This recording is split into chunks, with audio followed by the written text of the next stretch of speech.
Can't even eat in peace. He's in here trying to eat. She keeps jumping up, yanking on his tail. She did it 3 times. He kept turning around and looking. Going out with him.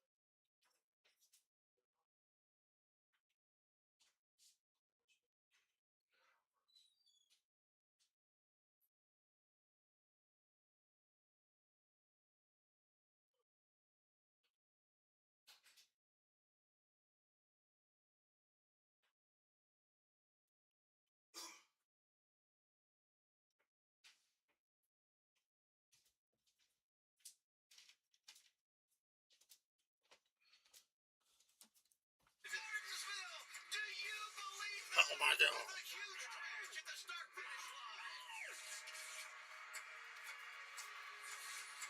It is a short track Saturday for the O'Reilly Auto Parts Series, and Martinsville poses some unique challenges for drivers. What an O'Reilly Series race starting before 6 p.m. Right now, my camera guy is in pit stall 1. I'm right outside pit stall 5.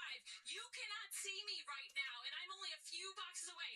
As I get a little bit closer, yes, I come into view, but as we think about pit road, it starts in turn 3, stretches all the way through into turn 2. That is almost the entire length of this half-mile speedway, creating visibility issues for both the teams and the drivers. So for the teams jumping off pit road, they're at risk of jumping off the wall too soon and getting a penalty. For the drivers, they can't see their boxes. Oh, by the way, Dylan, add dozens of race cars, and this pit road becomes an absolute headache for teams and drivers. And Kim, we'll talk a lot about the curve today, so let's give you a closer look. First of all, look at how much rubber has already built up on these curves. This is not like easing over a speed bump in a parking lot. You hit this, it's like that feeling of grinding your tire on the curb when you cut the drive-through line, and then that feeling of it dropping back onto the pavement. That's not a pleasant sensation. You don't want to do it a lot, but discipline in wrapping this curve is going to prove successful today. Beautiful day to go racing in Martinsville. Let's get the command to fire engines. Martinsville Speedway.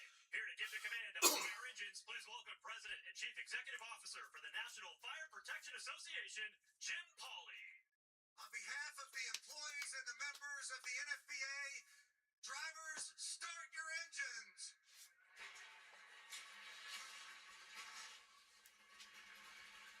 Laps certainly go quick here, but we still got 250 of them to complete today. The green flag is on deck with Adam, Jamie, and Parker welcoming us back. We'll be right back.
God, even by O'Reilly Series standards, that is a pathetic crowd. You think people would be all over the O'Reilly Series races? It gets good TV ratings, widely renowned as the best series in NASCAR, and tickets are cheap as fuck, and nobody fucking shows up. Getting along now, but just wait. Things can change. This is Martinsville, and drivers tend to get frustrated here. Yeah, chaos, I think, is the best word to describe what drivers go through when we get to Martinsville. And I think all you need to know, I heard the stat, I thought it was incredible, is that in the 2 races last year, we had 1 driver get suspended. Hey, they're showing the spring 2022 race. I was there. It was cold as fuck. Good lord. I still can't get over Ty wrecking Brandon Jones. Safe to say the recent history of the O'Reilly Auto Parts Series at Martinsville has been an interesting one. The races are either total duds or complete fucking farces.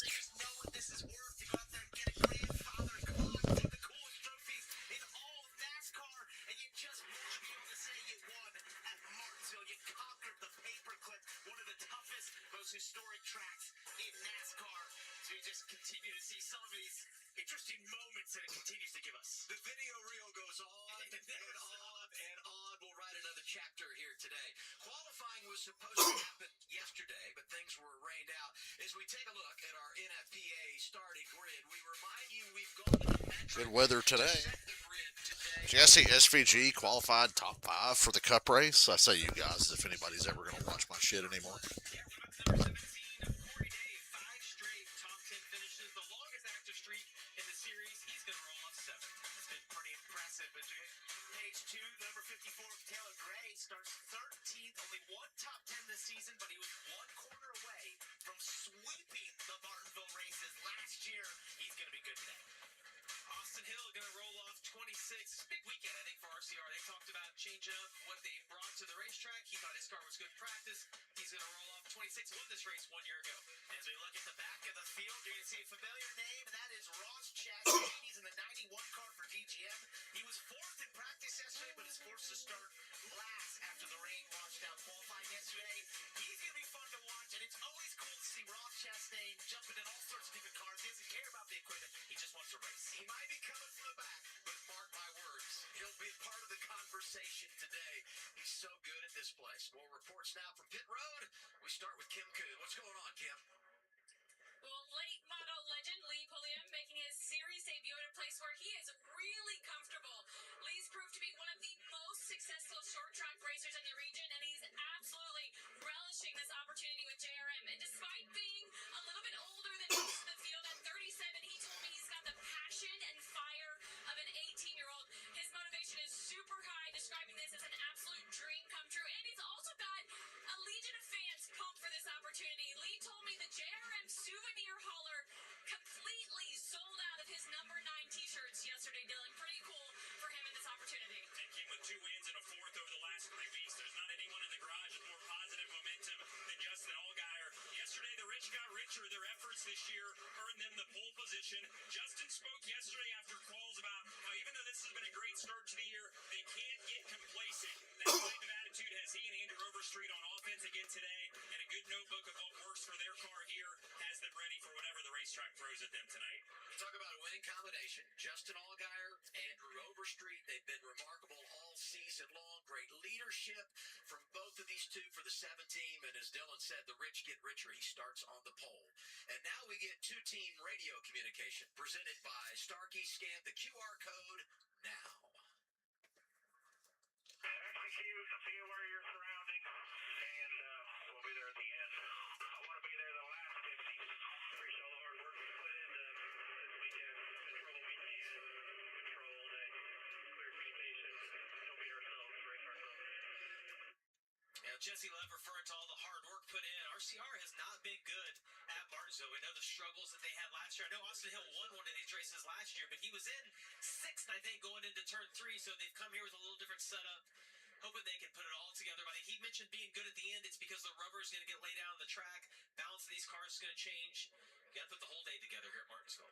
We talk about Martinsville being full contact. That's typically after the green flag, sometimes after the checkered flag, but not usually before we go green. Look at this. Oh, no. Jeremy Clemens getting in the back end of Nick Sanchez. Oh, that's nothing. Not much damage there. So part of this Little is nudge from Clements to Sanchez by accident there. a cold day, a windy day, and one of the things you'll do on these pace laps is really try to work the temp into those brakes, work temp into the tires. Okay, sit down and talk to myself for a couple of hours. Today's race brought to you by Tabloid TV. My audience has forsaken me.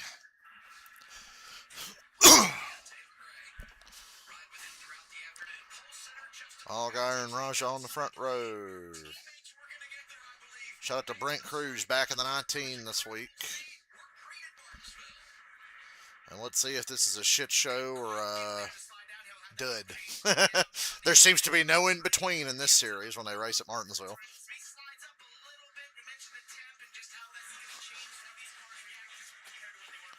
I had to race Martinsville today. I was playing my NASCAR 25 career mode off stream and did the truck and cup races at Martinsville.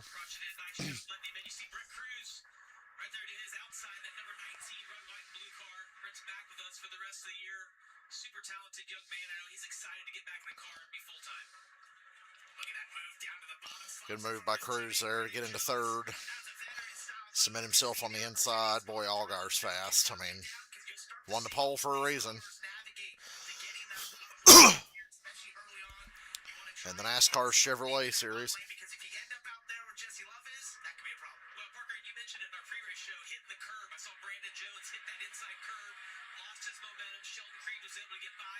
Oh, 3 wide at Martinsville. 3 wide. Never results. Oh, LeVar Scott's got to keep it on the bottom right here and be super disciplined. It's the Tabloid TV right here. Tabloid TV on board. 87 Austin Green. Yeah, that black number 5 car, that was a rookie Luke Baldwin making his debut in the O'Reilly Auto Parts. Sheldon Creed, fastest car on the track as of lap 5. Good for tire wear is either when you're in the outside, you have to work so hard, so much harder hustle in the car. Nope. You see contact A little contact with Quapple and Love, not a lot. A little rub. Fighting each other for position. Quapple on the bottom, Love charges the corner on the outside, turns down, tries to pinch him off. Can't do it. Maybe he can get in behind him here. No, he stays on his outside. The 99 is going to fill in on the bottom with Parker Retzlaff with another top 10 qualifying effort. Love aggressively blocks Retzlaff. Now Allgaier puts up the fastest lap of the race, 7 laps in. Was Creed, now it's Allgaier.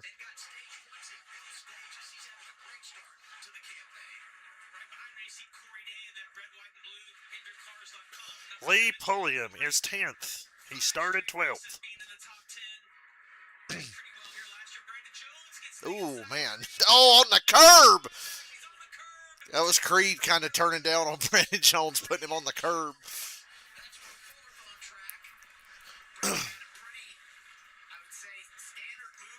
The curb is my favorite thing about Martinsville. If this track didn't have the curb, it would probably suck. I think the curb is what makes this place magical.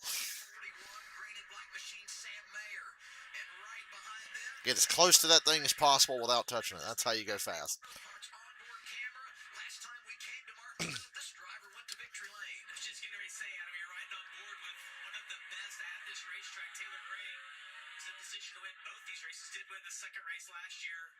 See the discipline right here. Also looking on the bottom right of your screen, you see throttle and brake trace. It's going to have to work those pedals. Use a lot of brake here at Martinsville on the entry of the corner. Let them kind of roll through the middle here. Want to be aggressive back to the throttle. There's a reason you go on your success on the Saturday afternoon. EO, I'll get you. Picked up a grandfather clock to Leah Taylor one here last October. This our O'Reilly pit crew view. We'll have it for you all day long. Of the engine here, the high RPM on the straightaway, and then the long period of the RPMs dropping. I'd say it makes it kind of warm and fuzzy. I just love that. It's so unique to Martinsville. If you close your eyes and only can hear that, you know it's Martinsville.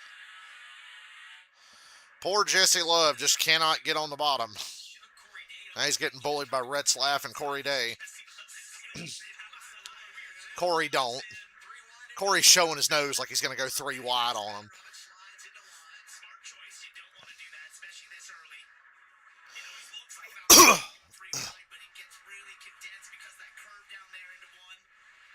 Love, you know, we talked about RCR. They've been working on this. Austin Hill felt like his car was the best he's had at Martinsville in practice. I'm not seeing that from Jesse Love. Remember how much he struggled here in the fall last year. Yeah, he's going to be able to get down the line right there. It was a good move. He let both guys. Yeah, well, he had to. Like, I think Parker got a little annoyed. What a shock. Justin Allgaier's leading. Nobody's accusing them of cheating.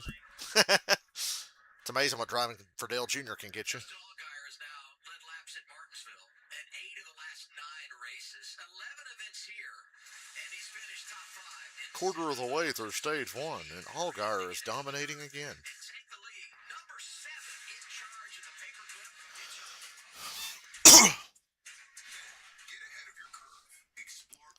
I wish they'd stop talking about curved wieners on the broadcast every week.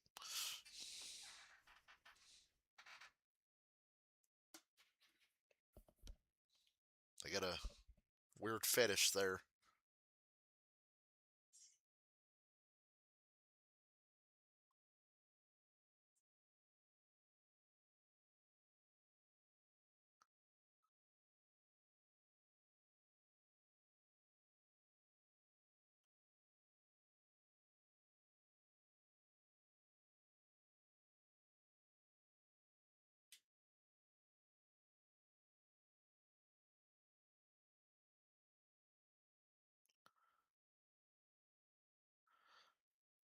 You really went out on a limb picking Justin Allgaier, didn't you?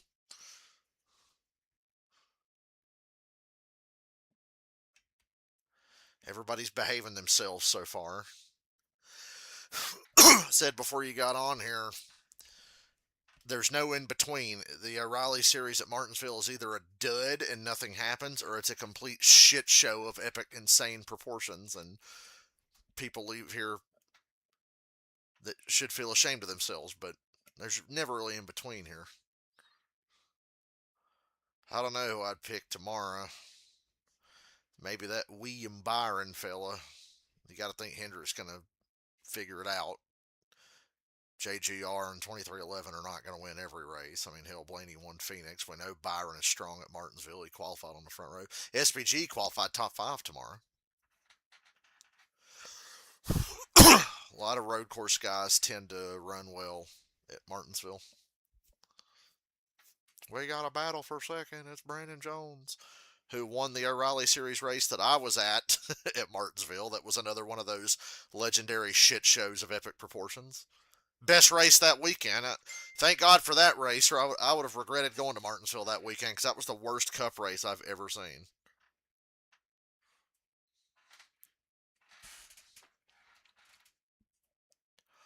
I think the single worst cup race I ever went to was probably Martinsville 2022. That was fucking pathetic. That was like the next gen in its rawest, most worst fucking form, and it was terrible.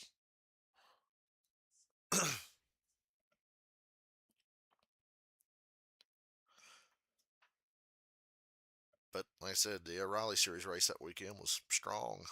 Mainly went there because Junior was in it. Got to watch Natalie Decker race that night. Race in quotation marks. Oh, excuse me. Martin.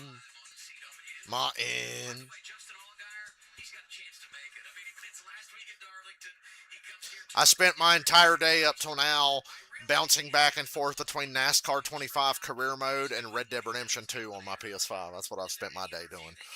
And I'm probably going to do more of that afterwards.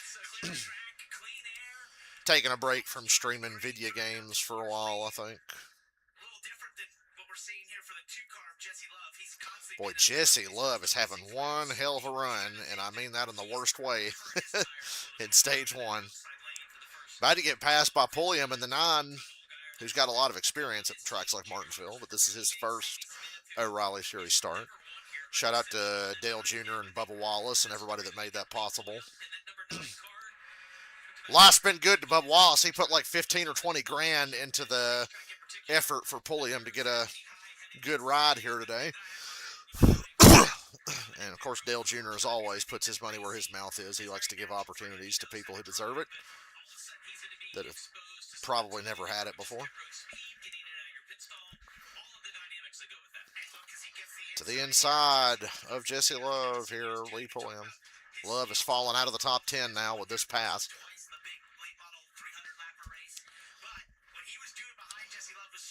Well, let's talk about RCR. Did you see the qualifying effort tomorrow for all the RCR cars? 30th or worse for all 3 RCR cars in the Cup race. Austin Hill's running tomorrow in the 3rd RCR car. They all qualified 30th or worse. I think 31st or worse. I think it was 31st, 34th, and 37th. Hell, their Raleigh Series cars aren't looking too hot today either. Where the hell's Hill? He's 23rd. Love couldn't even stay in the top 10. We're halfway through stage 1. Excuse me.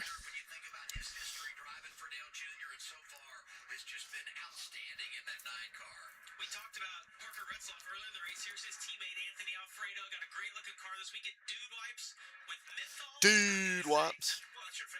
Menthol dude wipes? What?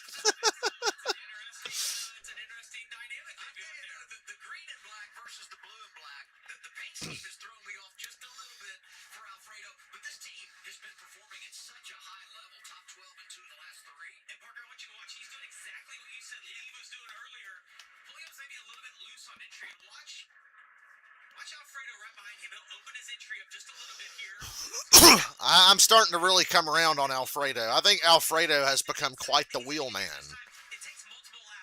It's kind of a late bloomer here, but I think Alfredo does a really good job getting the best out of everything he drives, where a few years ago that wasn't the case. I think Alfredo should be in the 48 till Bowman gets back, but they gave it to Allgaier. By the way, Darlington last week was fun. We got a caution here. Oh, goddamn, the 5 car's junk. Hard in the wall. Luke Baldwin with that NASCAR 25 career mode ass paint scheme. Well, Luke Baldwin is fucked. That right front's broken. That's going to be going to the garage. Yeah, he's taking the wheel off and the winning net's down. And we have a caution. He looks like he hit the inside wall and the outside wall. What the fuck happened?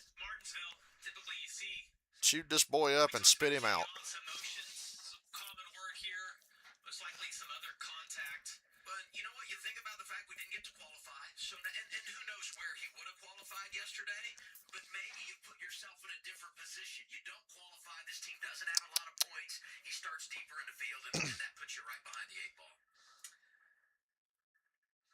And we have a caution.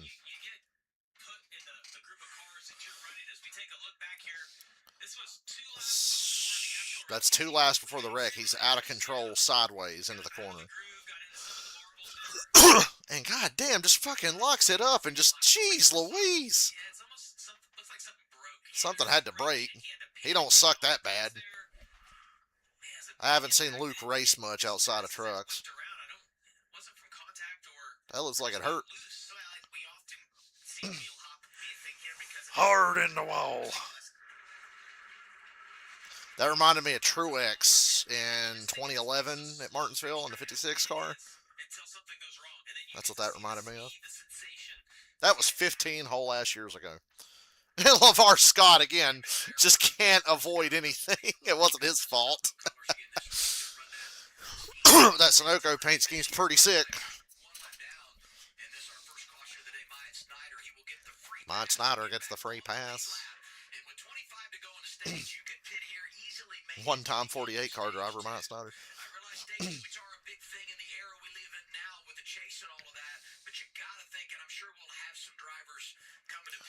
think you might see a split decision here. Tire wear in the O'Reilly Series at Martinsville always takes me by surprise because it's not that bad. The tires tend to hold up a little better than you think they would.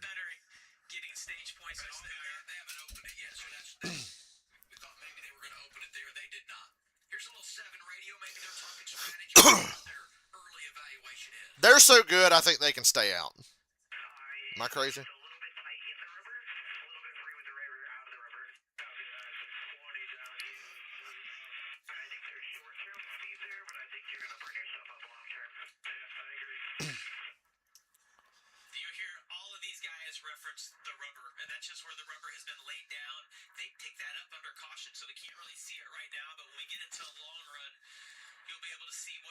17, and that's the reason they reference it. It's the weak part of the track. The Sorry.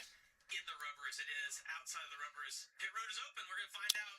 See who does. And like I said, all guys are so good, they're going to stay out. Give me those stage points. We got Corey Day, Pulliam, Sieg, Mayer, Taylor Gray, Jeb Burton, Austin Hill. Some people that are struggling are pitting. Mixed bag here, but all the front runners pretty much all stay out.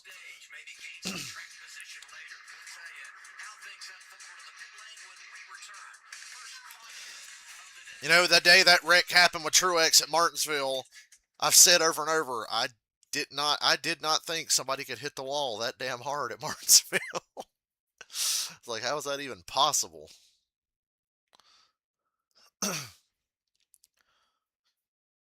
Parker Retzlaff on pit road.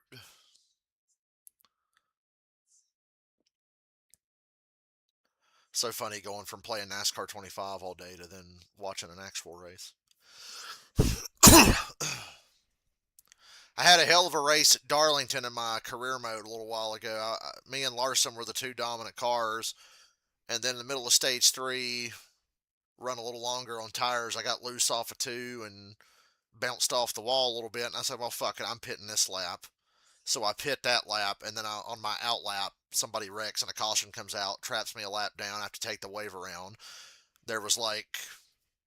I mean, after I took the wave around, I restarted 7th, but because it was the wave around, I was like 20th. 7th on track, but behind like 20 cars. I hauled so much ass. And bullied my way. I didn't wreck anybody either. I was just aggressive and bullied my way through the field and got back to Larson and passed him with 2 to go to take the win. That the game was so eager to try to take from me with their caution during the green flag pit cycle bullshit. I was so out of control. I'm like, okay, I got to pit. I pitted like a lap or 2 earlier than I originally wanted to, and then sure enough, the caution come out. Actually took a video clip of that charge to the front. I might have to upload that one.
Hold on a second, I'm watching a video.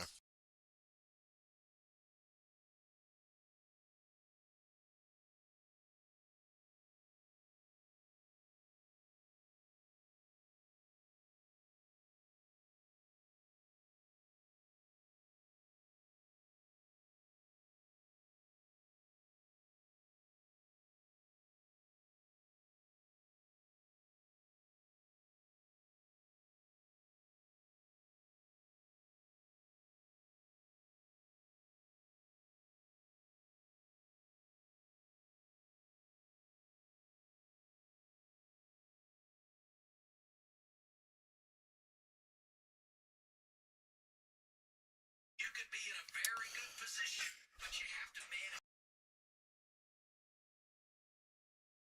Your crew chief, your spotter needs to really coach you in not beating that car up. To your point, you just don't want to tear up fenders or anything. It's gonna come your way. But it's so easy on the Excuse me. we see here on the restart to get those Allgaier, Brandon Jones, Rosa Cruz, Brent Cruz, Sheldon Creed, Carson Quapple, Sammy Smith, Anthony Alfredo, Jesse Love, Williams, Sol Walla Walla Wallowich. A lot of cars stayed out, more than I thought. So I'd say the guys who stayed out are the winners here for now. Could flip at the end of the stage, because a lot of those guys that pitted just now will probably double down and stay out at the end of the stage. But I don't think all of them will. I think some of the guys will say, fuck this, we're struggling anyway. Taylor Gray made a pit stop. He'll restart 20th. Yeah, I like the call for them because we didn't qualify. He starts 15th, didn't have a ton of track position. This puts you in a position to get it at the end of the stage when everybody else comes down. You mentioned it, though. You just got to survive these next 18 laps. Tear your car up. 17 to go in stage 1. Allgaier has not even been contested. Launches out of that restart box, and he's gone. I think restarts are a big weakness for Brandon Jones. Cost him a chance to win Darlington as well. And he got worked over on that one there. Gets down into second, though. He recovered nicely. 88 going to shove him out of the way? Nah, not really.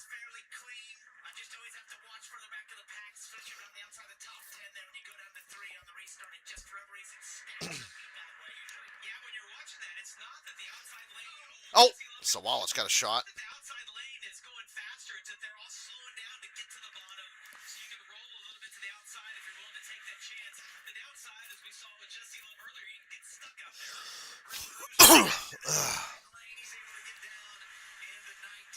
If I was going to pick an upset today, I would have wanted to pick Brent Cruz to win this race, but Junior Motorsports just going to win every race this year, but nobody will complain about that like they're complaining about 2311. I wonder why.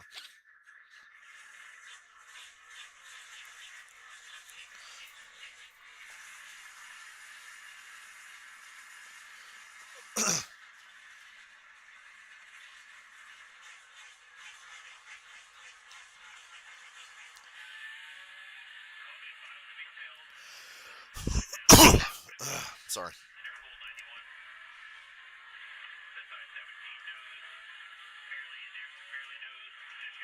You know what else I remember about Martinsville 2011? Junior should have won it.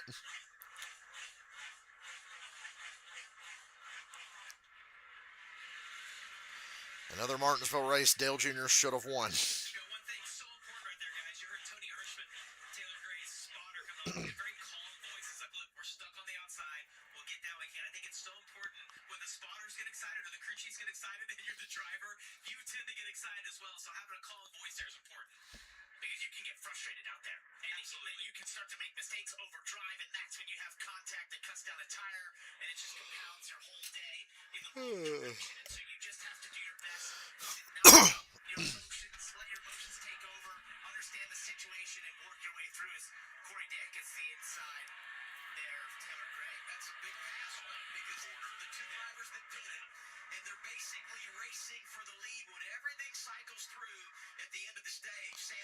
Corey Day could cycle through the lead if he hangs on here for the next 10 laps. Should they choose to stay out, and I think they will.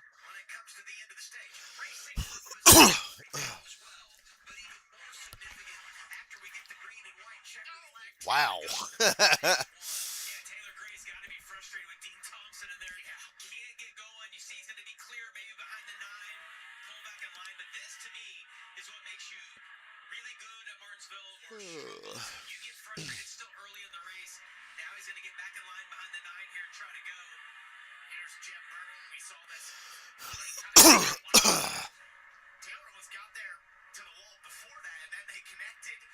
Yeah, that was Jeb's fault. He squeezed Taylor Gray into the wall there.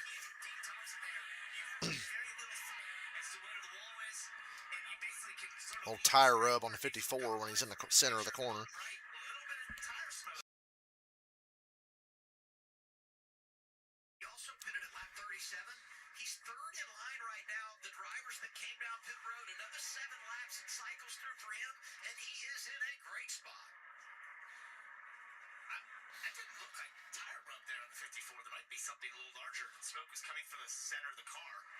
I was hopeful that it was only a tire rub. Devastating for a team that has one top 10 finish this year and coming to a track where you feel like they could really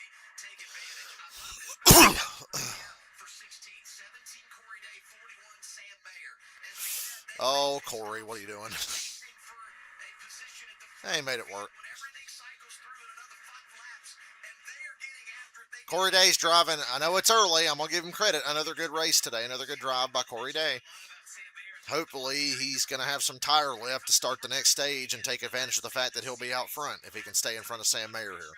Successful here at Martinsville, and it's hard to have that patience. You see him kind of just following Corey Day through here. It's so easy, it's so tempting to want to make it 3 wide with some of these slower cars, guys that have stayed. Caution with 3 to go. Caution is out What happened? Caution lights are on this time for the 0 of Garrett Smith. Garrett Smithley got spun around. 4 laps to go. I think this stage will end under caution. This is how we will end our opening stage. Smithley was back in the 25th. He drives away. No harm, no foul. He got a good view. Clippy got loose. Interesting out there. Your favorite paint scheme this weekend. The Windows 98 throwback scheme with Clippy from Microsoft Word. It's very fun. They've put all over the car. And I like the back where they have the module that says, "Would you like to pass?" And the only 2 options are no and no. That's pretty funny. That's a clever paint scheme. Word from NASCAR that this is how we'll end the opening stage. I would never say that racing gear, especially as a non-driver, I would never say that racing gear is boring. But Saves a couple of laps on the tires of the guys that are going to stay out. And Corey Day should cycle through and be the leader. for Justin Allgaier, he hadn't even rolled his sleeves up yet. He's going to get a stage victory, it looks like. It's on top of your screen there. Ooh.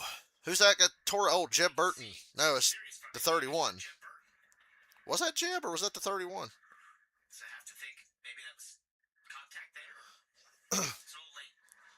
Yeah, I didn't really get to One of the Jordan Anderson cars. I think it was Jeb. His front end's all fucked up. When we looked up, I saw the 0 was already spun around, but I don't know if it's from contact of another car or exactly what happened there.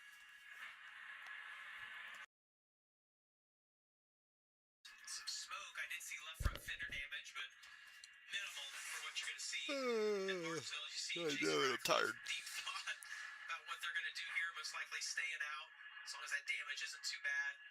The stress level doesn't appear too high on the pit crew view there, sponsored by O'Reilly.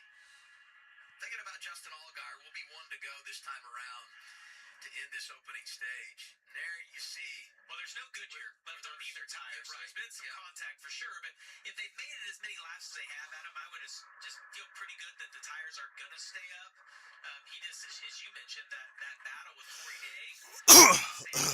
He's lost out on that, so he's not going to have the best track position, but still going to be in decent shape here. I'm looking at Allgaier, who's going to get his 3rd stage win of the season. But he's the best ever at this level of NASCAR. This will be his 87th career stage victory. And you just look across the board at what he's accomplished. Got his 30th career win last Saturday in Darlington. He's 7th on the all-time list, tied with Logano. And doing what he does here, it's going to put him over 100 stage points in 2026. Just remarkable what he's been able to do. Allgaier with another stage win. Jesus Christ. Like I said, nobody cares if a Junior Motorsports car wins every week, but if a 2311 car gets off to a good start, oh God, they're cheating.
Hey, damn it.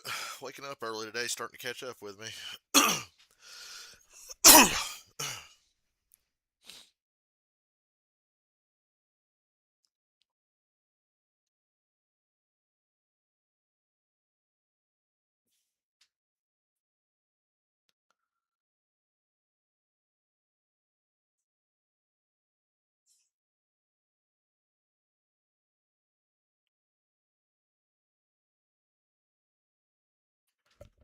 I can't believe I'm old enough to remember Clippy.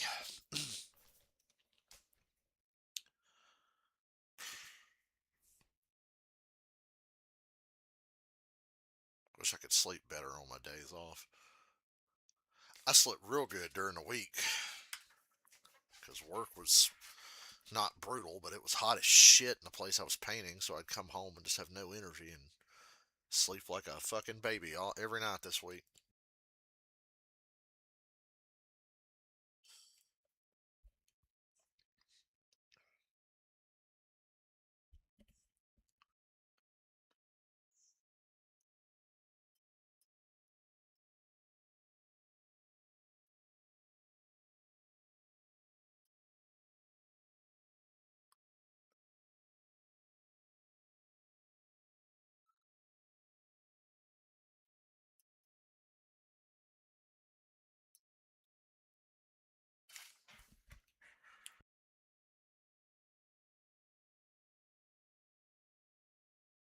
Sirens you see on the safety vehicles here at the track are protecting first responders and communities all across America. Got our second yellow of the day, came out 4 laps to go. So because the caution came out before to go in the stage, they run those laps out under caution, then they're going to run a quarter of this stage under caution after that. Do they not see how these long-ass stage cautions are a fucking problem? Like, it's been 8, 9 years now, and we still ain't fucking done anything to... So no, that was not Jeb Burton, that was the 31 that got tore up. Blaine Perkins. Might have been simply contact for why the zero went spinning around of Garrett Smithley, as we see there. So, anyway, I wanted to clean that up. That was Blaine, not Jeb. You just gave Jeb's family and friends an anxiety attack. Progressive pit road is open. And the Bears are on pit lane. Kim? Yeah, you're looking at Ron Shit. Sugar is lacking laterally, so you need to keep the rears on it. And you can tell Marty Lindley, don't tighten me up because I'm worried about my turn air pressure. Give it more grip, Dylan. Justin Allgaier just a little bit free on late exit, like a small air pressure adjustment. Brandon Jones had similar feedback. Both tire cycles there, tight on the short run, but built freer the higher up the racetrack he moved. They made a couple. Brandon Jones and Brent Cruz won the race off pit road. Allgaier drops 2 spots, and a number of cars stayed out. So, they've got Allgaier buried in traffic. Here's your chance.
Justin Allgaier won the opening stage, lost a couple of positions on the pit lane, but look at this.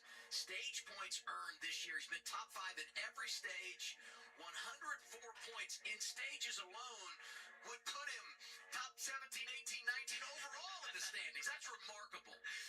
It's an incredible run that they've been on and just how consistent they've been in this 7 car. You just have to Andrew Overstreet coming over here. It's been good, but we'll let you on pit road early. They've been a little hit and miss on pit road this year, Allgaier's team, no doubt about it. They've overcome it a lot. Be careful here. We talked about Taylor Gray, Sam Mayer, Corey Day, having So Corey Day, Sam Mayer, Jeb Burton, Lee Pulliam, Taylor Gray, Patrick Starpoli, Austin Hill. back, and it's going to be a little harder for Justin because we just haven't run as many laps here. So these guys, And like I said, now that we spent a quarter of the stage under caution, the last 5 of the first stage under caution, we can finally actually see racing again. More stage cautions are fucking stupid. You'll never tell me they aren't. 11 drivers prior to the choose. Hold on. They cycle to the front. Brandon Jones was 12th prior to the choose. The first off pit road. There you see where he is and those other drivers that ran it long and got the stage points. And going to be inside of 50 laps to go in the stage because we took the time to cycle it through. So this could be the shortest run of the day. The control car inside through the Poet restart zone. Corey Day with Sam Mayer to his right. and if I'm Corey Day right here, I want Jeb Burke to follow me through because I think Mayer might have a little bit of a better car. Oh, he's not going to those Sam's going to get clear and get down in behind him. 3 wide. Look at Lee Pulliam. Look outside that Yeah. 9. He's high.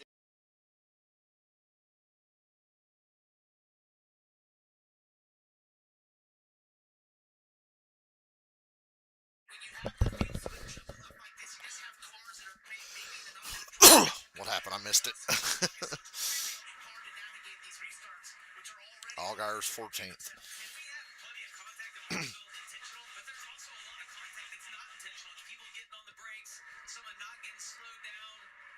Restarts, you mentioned it, that accordion effect. You watch the inside here as people fight to get to the bottom. It checks up that inside lane, and a lot of times the contact is not intentional. It's just guys getting down in front. And Well, Clippy made a nice recovery. 2 or 3 rows in front. some of those drivers that pitted at lap 39, 37 had the speeding penalty, but everything cycled through and they're back in the game now. Austin Hill, Tucker Rexon, and it's all worked out for them after the cycle. I know I mentioned it just a few minutes ago about Sam Mayer having a better car. I'm watching the lap times here. Corey Day's going to have his hands. Sam Mayer was all over Corey Day before the stage ended, so Turned down. I would expect Mayer to maybe get around him here, Good corner right there. Martinsville pulling away from everybody else. and just do this Hell of a break, though, getting to run like 20 fucking laps under caution to save your tires. have company in the form of Lee Pulliam, who's catching these two Made that strategy real easy to call for these guys. back the last lap. So he's loving that Corey Day's holding up Sam Mayer a little bit. He might have a shot at leading in his first race. It's such a good victory. Clusterfuck off of turn 2. Just he loved getting Real clusterfuck. Ooh. inside right there. That sorted out very nicely for what it looked like it could have been. But she only gave a ton of room on the top right there in the 0-0. That blue white 32, Andrew Patterson, who's making his debut, he's like, wait a minute, I'm not sure this is what I signed up for, racing around some of the best. Mayer just looking and looking for a way around Corey Day, trying to politely make this happen. We know Corey Day's got a fast car. And yeah, Lee Pulliam's actually catching these guys, so Mayer needs to get this done. Ooh, that was a bad corner for Mayer. Pulliam's going to close in. It actually didn't even work for him real well there off the 2, was not able to get the run he's going to do to get down to 3, just trying to get the straightest run off possible to hopefully get the inside. A lot of damage on Jeremy Clement's car. Looked like he ass-packed somebody in a big stack-up somewhere. Seems normal when you see a Himmer car up front at Martinsville, doesn't it? I mean, they've won here 30 times at the top level, got their first ever win here in 1984 with Jim Bodine. When you talk about all their success in cup cars at Martinsville, today, Corey Day is towing the field around. See Brent Cruz get a really good exit off of turn 4. Allgaier back in the top 10. From the start pulling down Brandon Jones. Tell you what, I was impressed with Corey Day. There was a lot of pressure from Dramatic camera cut there. Made me think something bad was happening. It almost looked like he's Well, something might be happening to the 48. He's getting bullied out of the way here. It's like the second or third guy I've seen use up the 48.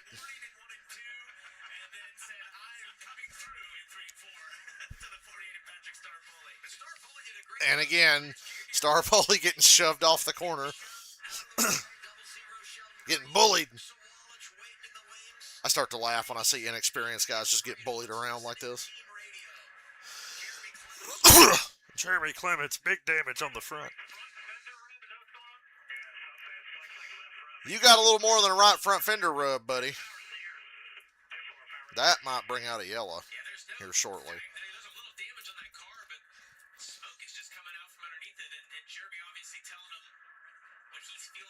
That might be a yellow here shortly.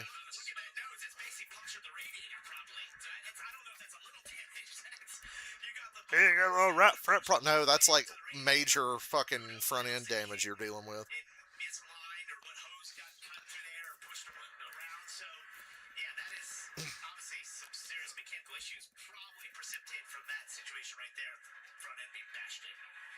I'd say it's a safe bet that that's why the car's smoking.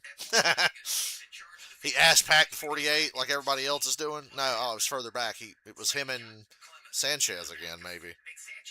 Again, he did in pre-race. He was rehearsing. Well, I thought Mayer was going to get by Corey Day. Corey Day's got almost a 2-second lead now. And Lee Pulliam is passing Sam Mayer for second as we speak. Working him over as Corey Day pulls away. Hey, that rhymes. Corey Day is actually climbing the point standings every week. Ooh, bad corner there for both Pulliam and Mayer.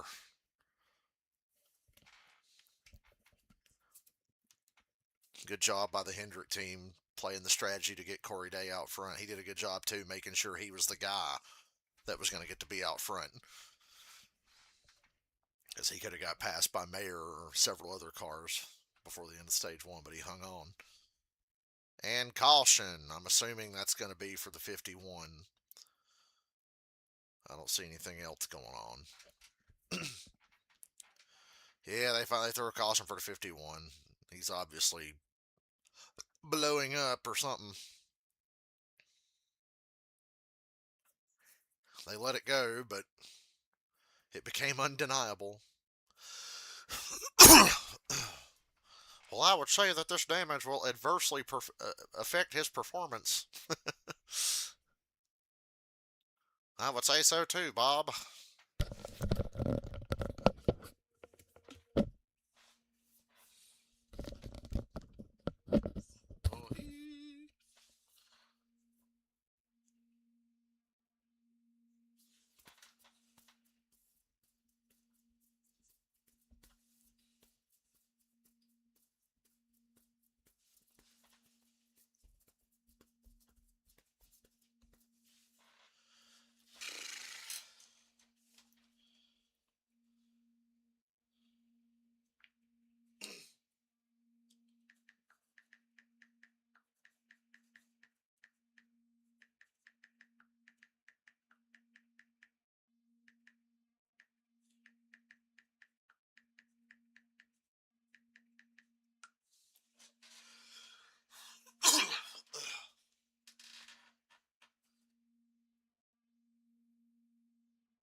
Caution lights are on.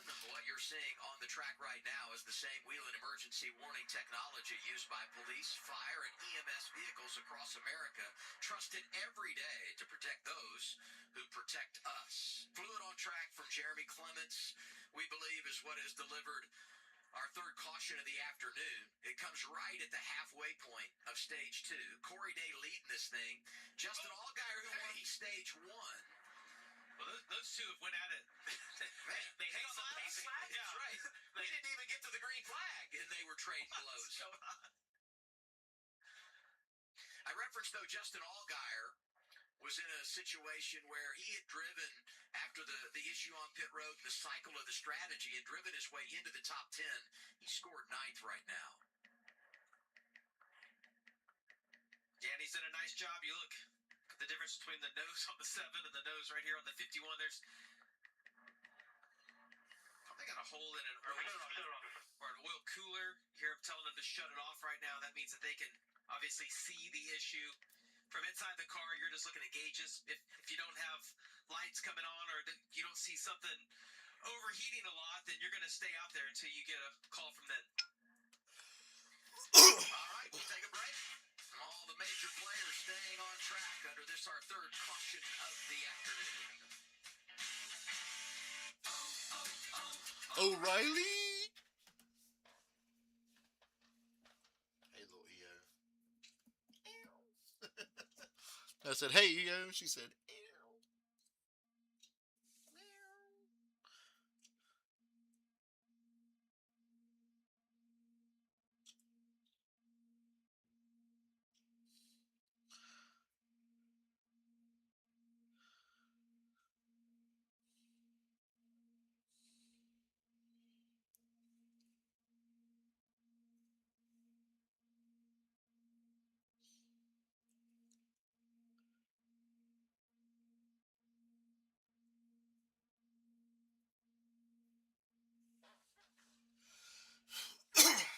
Y'all talk too much on this stream. Boy, I knew that 51 was going to just dump fluid everywhere.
Corral honors our nation's heroes.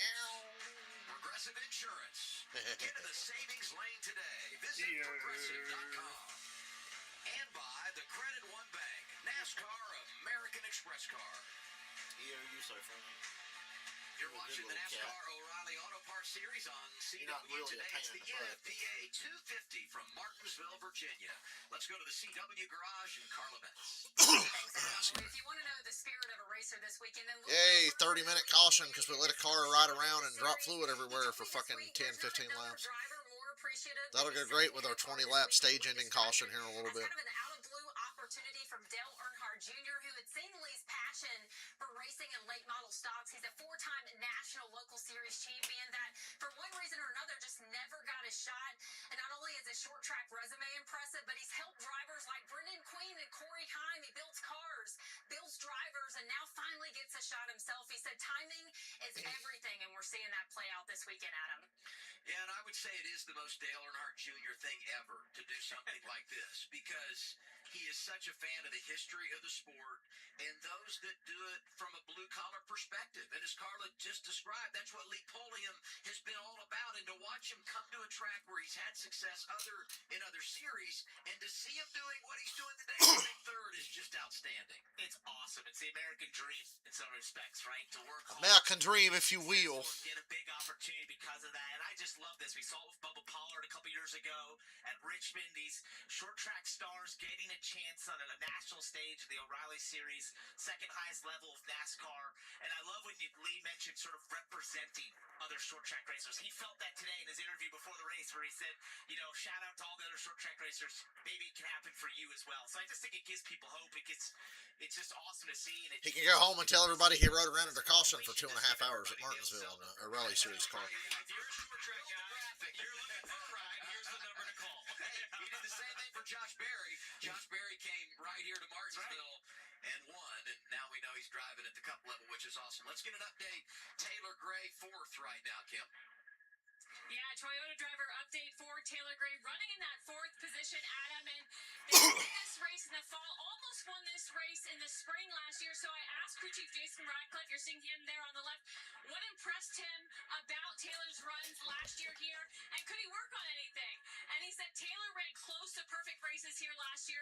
He made the right decisions. He took care of his stuff. He didn't make silly mistakes. It was everything you could ask for as a crew chief. And he said, but everyone comes back to the track trying to be better, so we can't get complacent. And he told his driver, you can't forget what makes you successful.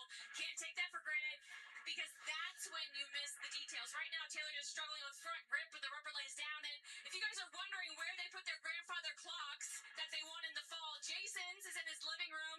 Taylor said his is in the entry room, and they both confirmed that neither have stopped ticking since they were installed in their houses in the fall. I wondered how long it takes till you get tired of hearing that, right? Well, I would guess never, Yeah, right? apparently not 6 months. That's right. I can tell you, I don't have that problem. So, I'm mad. I won at Martinsville years ago in a truck, and they didn't give a clock. They only gave it to the Cup guys back then. So You need to file a protest on Can that. you retroactively get one? I don't know. I'm hoping that on television I might plead my case. There you right go. here. Send an email on Monday as a follow-up, okay? That's right.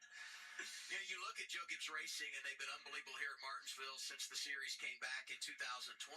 This year, though, has not been great for them as an organization, but I felt like the last couple of weeks we started to see signs of a turnaround. What Chase Briscoe was able to do at Las Vegas, both Brandon Jones and Christopher Bell had great speed last Saturday at Darlington, and we're seeing signs of it here today. What about the 41 car running second right now, Dylan? Yeah, let's get some Star Key radio communication. They flipped the first stage to get some track position and run second right now. You just go wherever you want and just hit the gas and go. I just can't do it. I just can't. I just get stuck. It's like, I'm good, and then I touch the rubber in a bad spot and it just flies the front.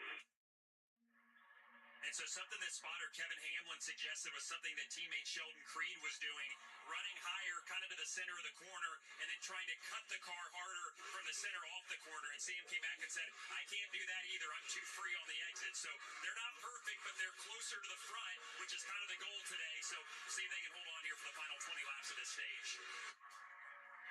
Yeah, that's interesting. You mentioned the outside. We saw that. He was running that outside lane. It looked like it was working for him, and that's one of the things you'll do. If you feel like your car's in good in the rubber, you're just going to move up the racetrack, trying to chase away from that rubber and to find fresh racetrack. And I think, ironically, the other guy we saw running so high was his teammate, right? Sheldon Creed was the car that we saw running way up there. This has all worked out really well for Corey Day. You play the game, you get the track position, and a lot of laps under caution. So now you go back green with 20 to go on the stage, really in a good spot to go get the victory and maintain control. And Day was exceptional after about 5 or 6 laps. He's got to get the single file and just get his. All right, here we go. Once again, in the Poet Race 20 to go in stage 2. Great launch by the 17. After the eternal call. God damn, what a dive from Sammy Smith back there. Jesus. That 41 right behind him is Lee Williams going to get.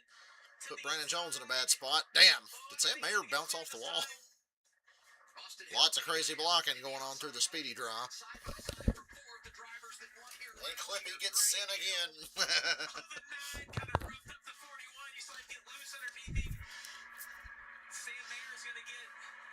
Corey Day was loving that big lead he had before the caution.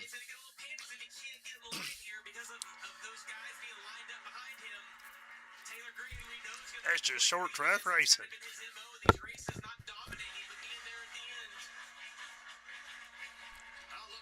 And Pulliam keeps squeezing. Oh, and Mayer sends Corey Day out of the way. Nothing too bad, but definitely moved him out of the way. Was going to let this opportunity go by. Oh, man. Hill and Pulliam were going at it.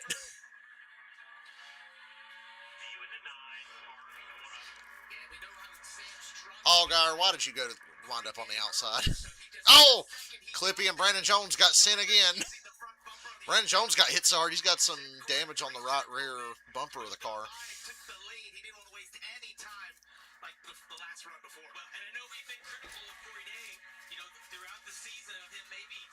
Mistakes or being overly aggressive, but I would say you've got one in the bank. Green light is absolutely. You get back to Sam Mayer, it's your choice here. What you do, what you think is right. And my advice to Sam: hang on,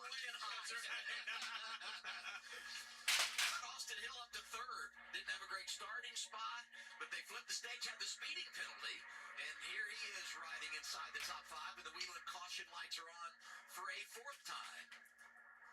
Got some debris on track. Yep, I saw that. We've lost a wheel cap. Not really sure how that happened.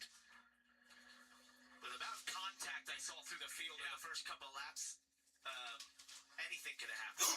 But talking about Brandon Jones's car, you see contact right there. The right rear, crushed in. I knew there was some pretty significant damage from one of those little dust ups. I think we're just showing the contact that he had. Yeah, I thought I saw it when it happened. Normal. They all look like we could see them. Yeah, they're there. That's the first indication. You know, the third caution of the day came out midway through stage 2, and we didn't have any of these front runners come down to flip the stage. This caution comes out inside of 15 to go in the second stage, and I'll be interested to see how you play the game. Points are so important, but you want to own the track position, be in control. Mayer stays out. Corey Day coming down. Lee Pulliam going to make a stop as well. We'll see who else. Look at Justin Allgaier. Allgaier flipping it. Drivers coming in. Progressive pit road is open, Kim. And he said it was not gripped up on the 17. That's Corey Day. Not gripped up. Pause. Points, but a lot of guys are going to come down. We have to think about track position, so that brought them down pit road. You see Lee Pulliam on the right hand of your screen. Woo! She was a handful is what he said. Loose, so they'll look for a little bit of a tighten up on that, Dylan. Justin Allgaier in as well said that he was tighter in the center, freer on exit, but thought maybe that was just dirty air. They're sticking to their plan here to flip this second stage and try to get track position for the end of the race, 4 tires and fuel for the 7th. And now we get the race off Progressive Pit Road. Corey Day drives out in front of the parade from Junior Motorsports. Pulliam, Sandy Smith, Justin Allgaier, and then Junior Motorsports will be in position to win this race for sure now. about 10 laps to go in stage 2 when we get the restart. And there's the debris. Well, we don't know who it exited from.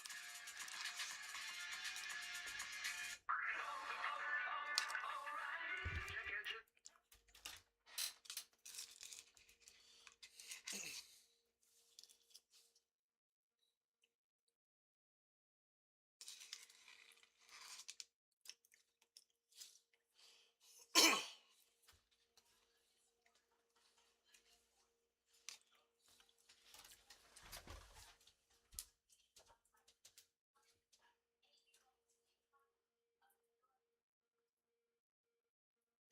It's a small world after.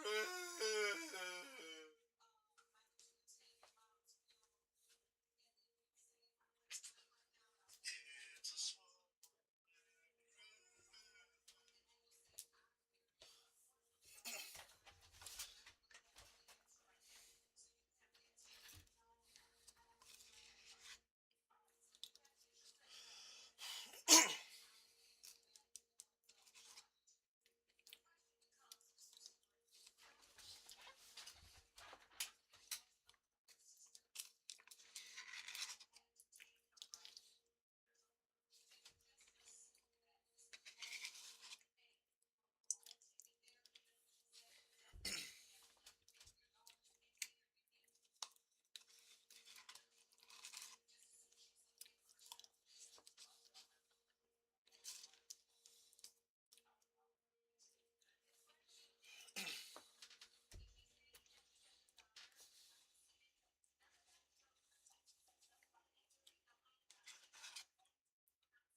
stops here, just over 10 laps to go, stage 2. They want to flip it.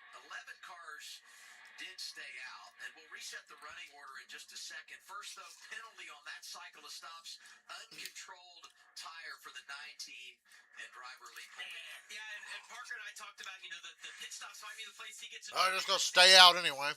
As a tire, get away from right there.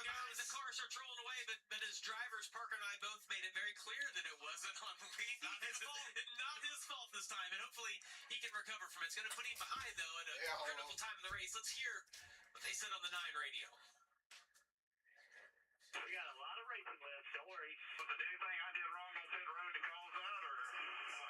No, we had an uncontrolled tire on the back. You did just fine. They wanted it cleared up as well. Yeah, absolutely. Not your fault. You did great on pit road. He mentioned pit road was going to be his, unknown here, but he was effectively in position there with Corey Day that when we get to the end of the stage and cycle through, he could have been fighting for the lead, so he's got some work to do. This is what happened to Brandon Jones. We saw the damage. There, we got into Sammy Smith. And when that happened, squeezed up, got in. And he took Clippy with him. Stack up. Slippy's been busy. Anyway, 8 to go, stage 2. Sam Mayer in control. Mayor Hill, Taylor Gray, Ryan Sieg. 8 laps to go in this. This will not be what the front of the field looks like at the end of this stage, I'll tell you that. Austin Hill, good run off the outside. Last year's winner, as in he was right place, right time. On that top side, we saw the 41 be able to do that earlier in the race. Boy, the Poet restart zone was good to Austin Hill in the outside lane. Next time around, he's trying to get the lead away. Hey, and RCR has struggled at this racetrack. Austin Hill said the pre-race show, it's like, listen, we are way better. I was happy with my car in practice, and he is showing it right now. Yeah, he said he could go anywhere he wanted and do anything he wanted with that race car, and he's showing it here being on the outside and contending there. Sam, there's the right side of your screen. We got 3 wide.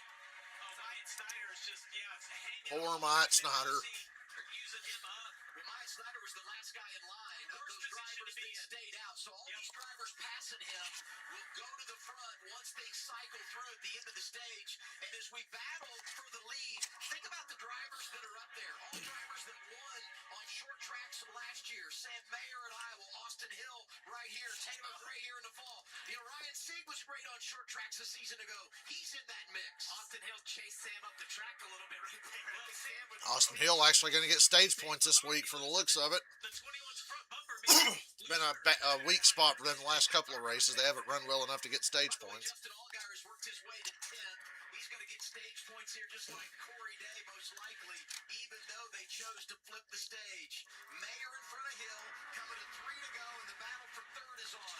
39 is Ryan Sieg, 54 Taylor Gray, and waiting in the wings, 18 William Sawalich. A really strange puff of smoke, I feel like, come out of the 18. I don't know if he locked up. No, you see that car smoking on entry. It was the same out of the 54 Taylor Gray earlier. So he looks like entry. Tell them Joe Gibbs cars are cheating. That's what they said on Facebook. Right-hand side. There's a great close-up of Ryan Sieg completely in the rear bumper. We're in the rear bumper and Taylor Gray outright. Whoa, Mayer. Puts a little blow. He's going to get sent. We'll go ahead and give him a little Threw a big block on Austin Hill. Hill didn't dump him like I thought he might. Mayer does that on purpose, though, knowing he can just run this outside. Gives Hill the inside. Fantastic finish coming. Mayer gets the run off the corner. 1 to go. If he can just do this for a lap straight, he'll still win the stage. You give room and just try to maximize your exit. He didn't get off too nearly as good. Hill's going to be able to drive down in here. Controlling that inside lane. Runs Mayer a little wide. The run off the corner's not enough. Austin Hill wins stage 2 over Sam Mayer. Good racing. And they raced very clean. That's because it was a stage. Let's get to the end and see what happens. Mayer, Gray, Ryan Sieg, William Sawalich, the top 5. And by that much, it's Austin Hill over Mayer. The new and improved Austin Hill. Stage points. So to Corey Day. Not showing his ass for once.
mind me just eating Oreo McFlurry.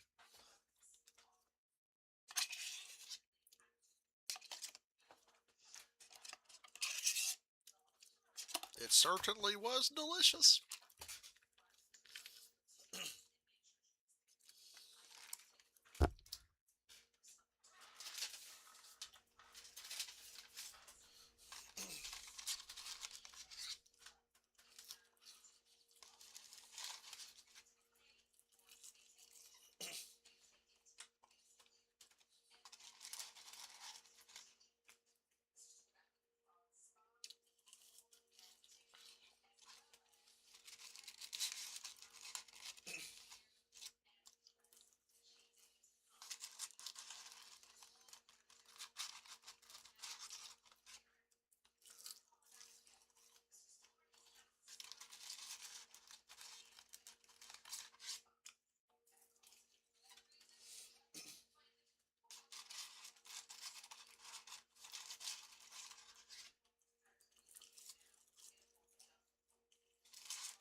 I miss when Junior was shilling for IHOP instead of Arby's, because pancakes was funny. That's more meal for your money. Scan the QR code. Arby's, we have the meats. So there's a whole lot going on here, and we know that we're going to have some drivers come down the pit lane, but the one driver we need to pay off here is Harrison Burke. Remember when everybody stayed out halfway through stage 2? They came down pit road, pitted, then stayed out here, and he actually will pull to the front of the field. Progressive pit road, and those drivers that were at the front at the end of the stage pitting now, Kim. Taylor Gray pitting for the 3rd position. Fired off decent, but they're still trying to get that right front turning better. Finishing up service, Dylan. Austin Hill right of the screen earlier in that run said he felt like the rears were coming out of the track on throttle, but they're really good on the short run, just needed to hang on. Sam Mayer, we heard his feedback a little bit earlier. He doubled down on that. They're tight, just going to try to make some adjustments and keep taking some swings at it to get the balance a little bit better. Boy, the give and take in this race is always fascinating to me, and the way you play the game. We'll reset everything when we come back. Get ready for the final stage, the second half of the race, on the way from Martinsville, Virginia on CW.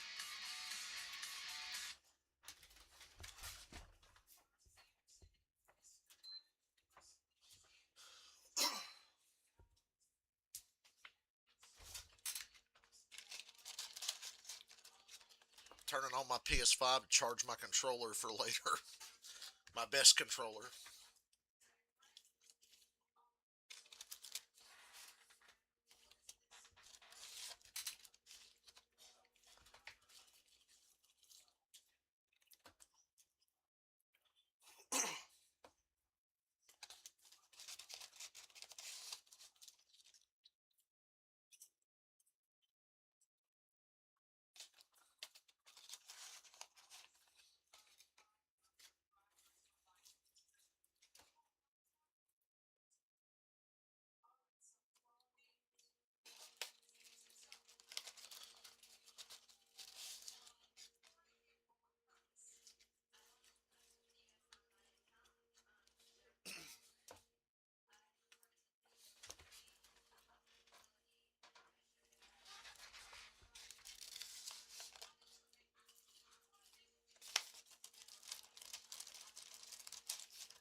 save when you bundle motorcycle, RV, and boat insurance. Visit Progressive.com. This was a fun ending to the stage. This is exactly what we want to see at the end of the race. Two guys battle for the lead, but respectfully, very respectfully. I think if this was the end of the race, right down here, that 21 would hit check the 41 or something along those lines usually, but this was a really clean battle amongst these two to get to the end of the stage. Was awesome.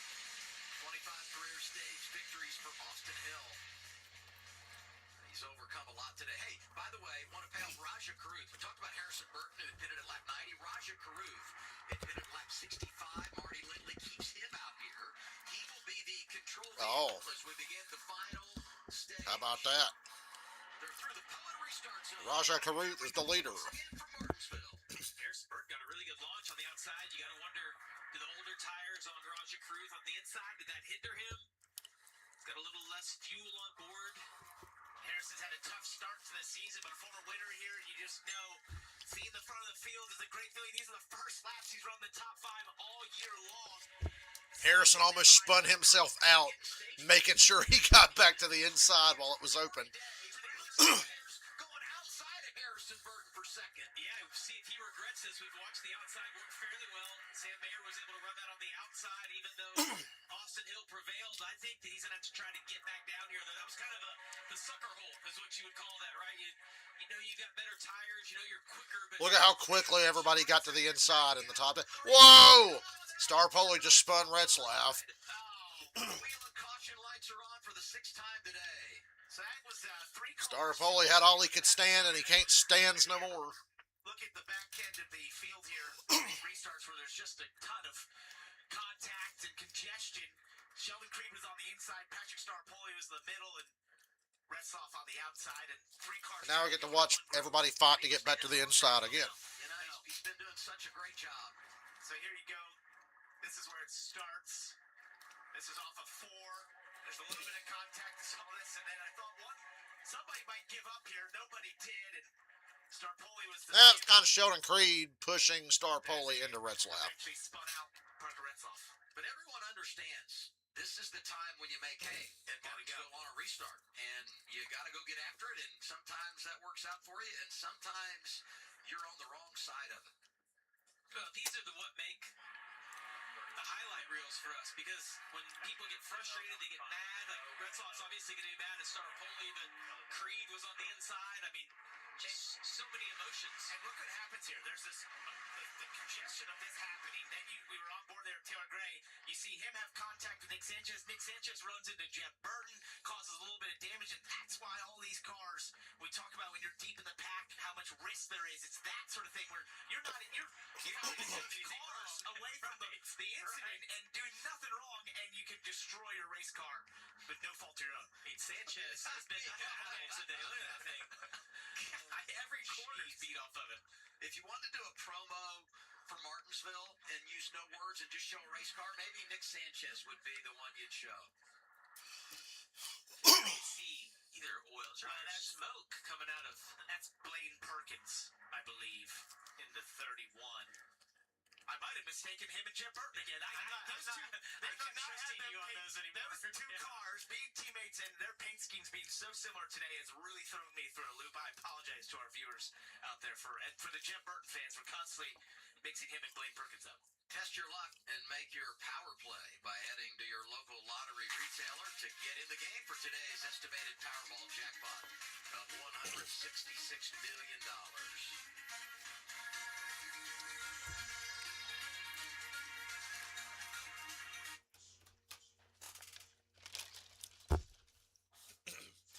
Thought they were going to commercial. Mentioned the fact that Retzlaff was running 10th when he got turned around, makes a pit stop here. And this is one of those tracks where you say just don't ever give up because of all the cycles. And, you know, we see Blaine Perkins, we were talking about the role that 31 has played today. You know, I just think about Retzlaff, and while it feels like it's gotten away from you now, everybody going to have to pit. Maybe you stay out and keep some track position later, so you just stay in the game, take care of your race car, and you might have a chance to make something out of it later on, even if your track position gets compromised. I don't think that's a tire rub. I feel like that's another issue, because it's only on the straightaway. It's got to be oil Well, I think it's potentially the same thing we saw from Jeremy Clements. Beat in at the exact same point with the bumper bars are pushed into the radiator. NASCAR is calling the 31 in, and now we get the choose rule brought to you by Freeway Insurance. More ways to choose, more ways to say. Freeway your way. Interesting to see Sammy Smith take the inside, gave up a row. Restart of the third row inside behind the two Hendrick cars, Raja Caruth and Corey Day. I'm glad they're playing along with us. The two Hendrick nose to tail. I mean, it's a dream for us in the broadcast booth. And not only did they do that to us, they'll put a different car in the 88, a different driver in the 88 for us. So to make it even more complicated, I'm glad I found Jeff Burton here. He's up there. He's in the 27. Yeah, he's in the 27, not 31.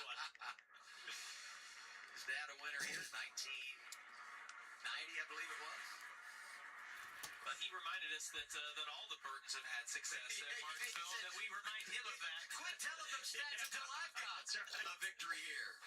Through the Poland restart zone. Restart with 112 laps to go.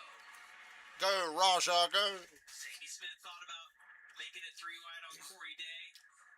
Corey's had a great car. Oh, Allgaier got into the fence right there on the exit. Allgaier hit the wall a little bit. I think he's okay. Harrison Burton going to the outside right here. Man, he could get stuck up there. You know that he wanted to get in line behind Raja Caruth. Wasn't able to do it. He's just got to fight right there. That's what it does for you. You fight, not even trying to just get around Raja, just to stay even so you can get that hole to drop in front of Corey Day like he did down the backstretch. That slots him into second. You can start focusing your laps as everyone dives to the bottom here. I think that was Blake. No, that was Jeff Burton. I'm so sorry. I got this up there. You talked him into that, you know. I blame Parker. Hey, it's time to go full throttle with Sound Gear. Wherever sound is a problem, Sound Gear has the solution. Scan the QR code to learn more at soundgear.com. Turn it up.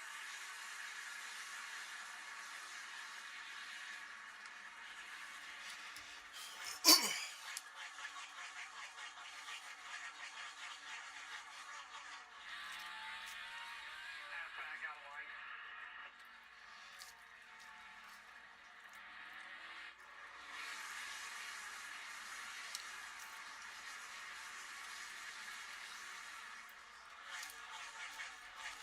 And around goes Staropoli and Kyle Sieg. Ryan Sieg.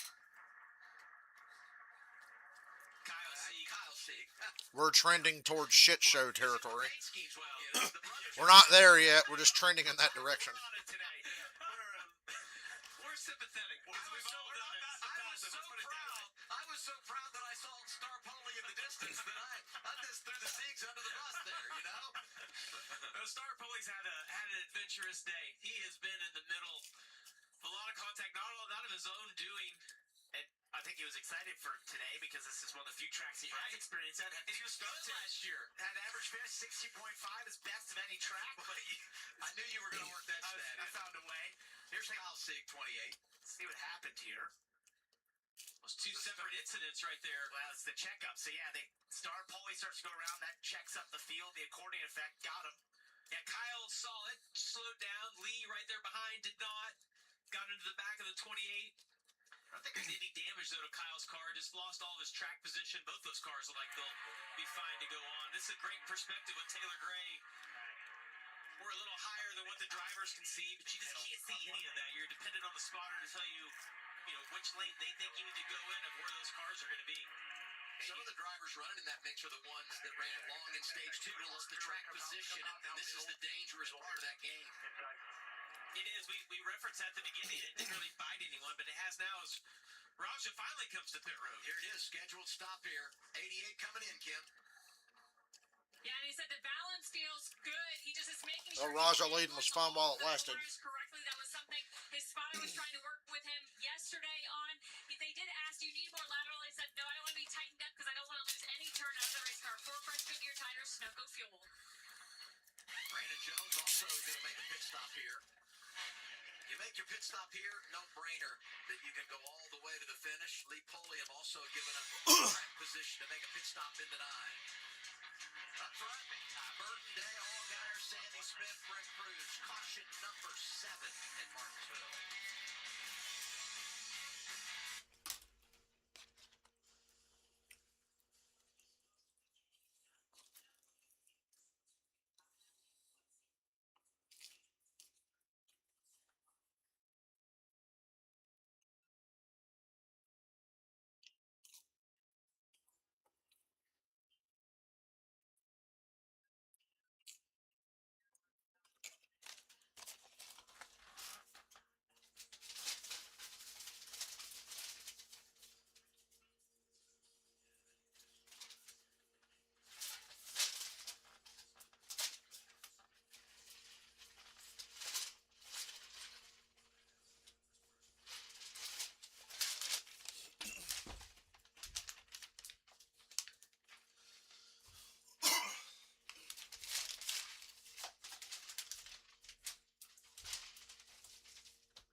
Fixing to be a long day yet with all these cautions.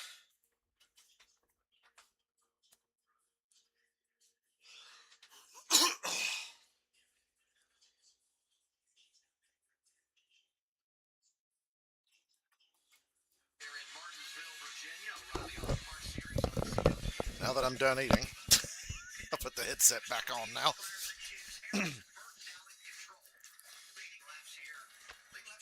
Yes, Raja Pitting hands control of the race to Mr. Harrison Burton.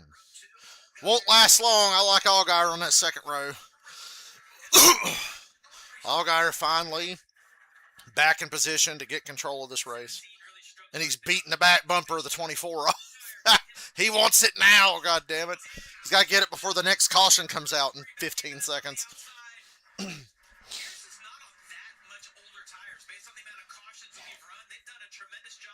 Harrison Burton has won here before. 100 laps to go.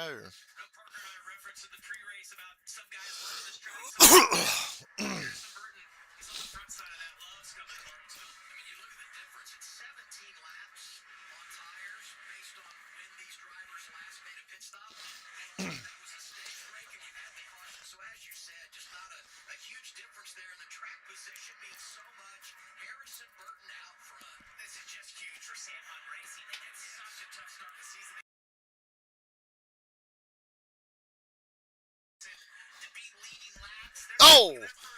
Taylor Gray. I thought he was spinning out the way that onboard camera was acting.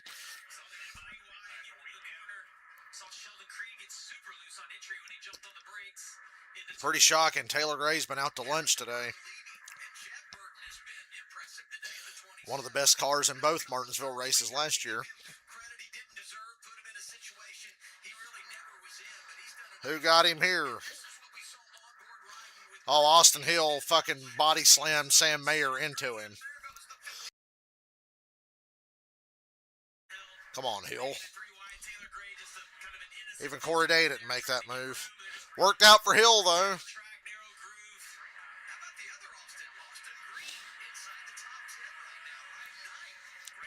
I'd laugh so hard if Mayer just sent him.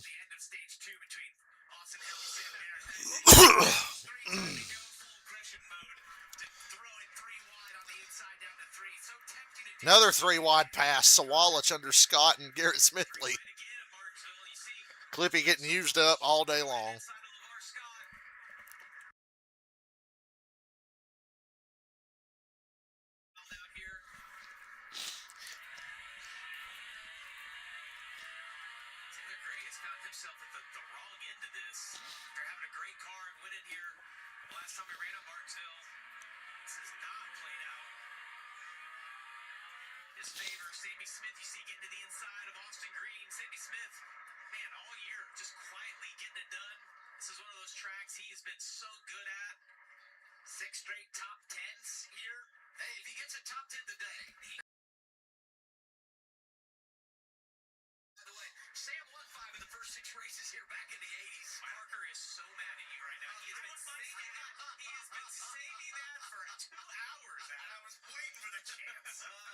Allgaier finally, he cleared Corey Day for second. Now he can properly work over Harrison Burton for the lead.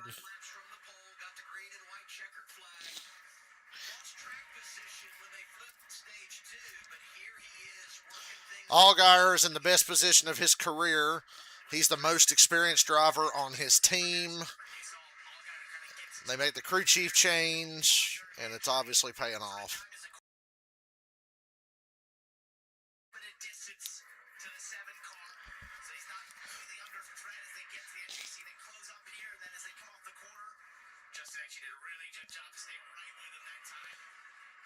Force it in there.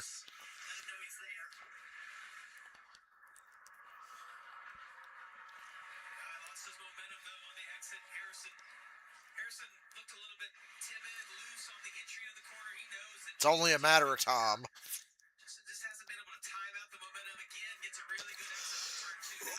And here it is with coming to 89 to go. Justin Allgaier has retaken the lead.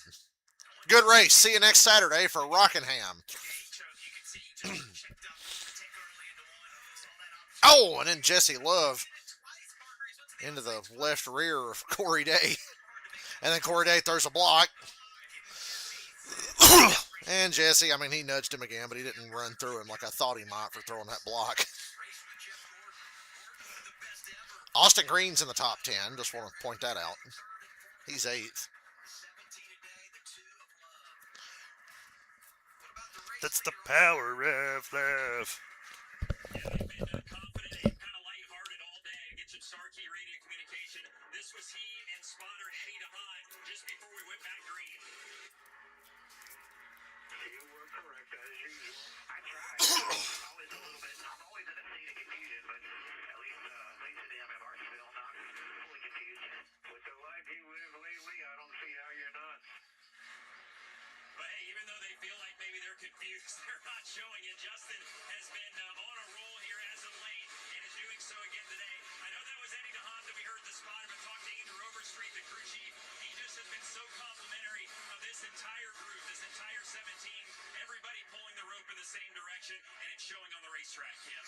And Dylan, if you remember yesterday during our practice and qualifying coverage, Harrison Burton told you it was the hardest start to a season he's ever had in his career, currently running in the second position. So I asked him how he's handling all of the stress of not starting the season off like anybody expected. And he said, look, I've been through a lot in my career. I know how to process having high expectations and then not having it go your way. And he pointed to the situation running the 21 Cup car for the Wood Brothers, being 5 or 9, and he said, that experience actually helped me be in a position to know how to lead my team during this time. I can be a support system to them, but he did say a good day here would go a very long way for he and the team. I think he'll have a good day as long as he don't get runned it over on one of these restarts, if we get another restart. Driver and the crew chief have to work together to keep all the guys pumped up. It's hard when you're working on those cars every day, all day long, and not getting rewarded for it in results on the weekend. But this, man, you get a good run here. If you can get out of here with a top 5, top 7 finish, that'll fix a lot of issues they're having over there and give everybody a little bit of confidence. Hey, it's really good when you're 17 years old, making your 3rd career start. You can come to Martinsville and quietly deliver.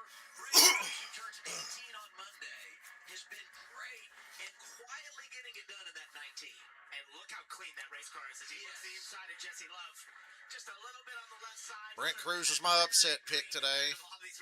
He's in the top 5, running 4th. And now the field's been flipped back and forth through the flipping of stages, the pit strategy.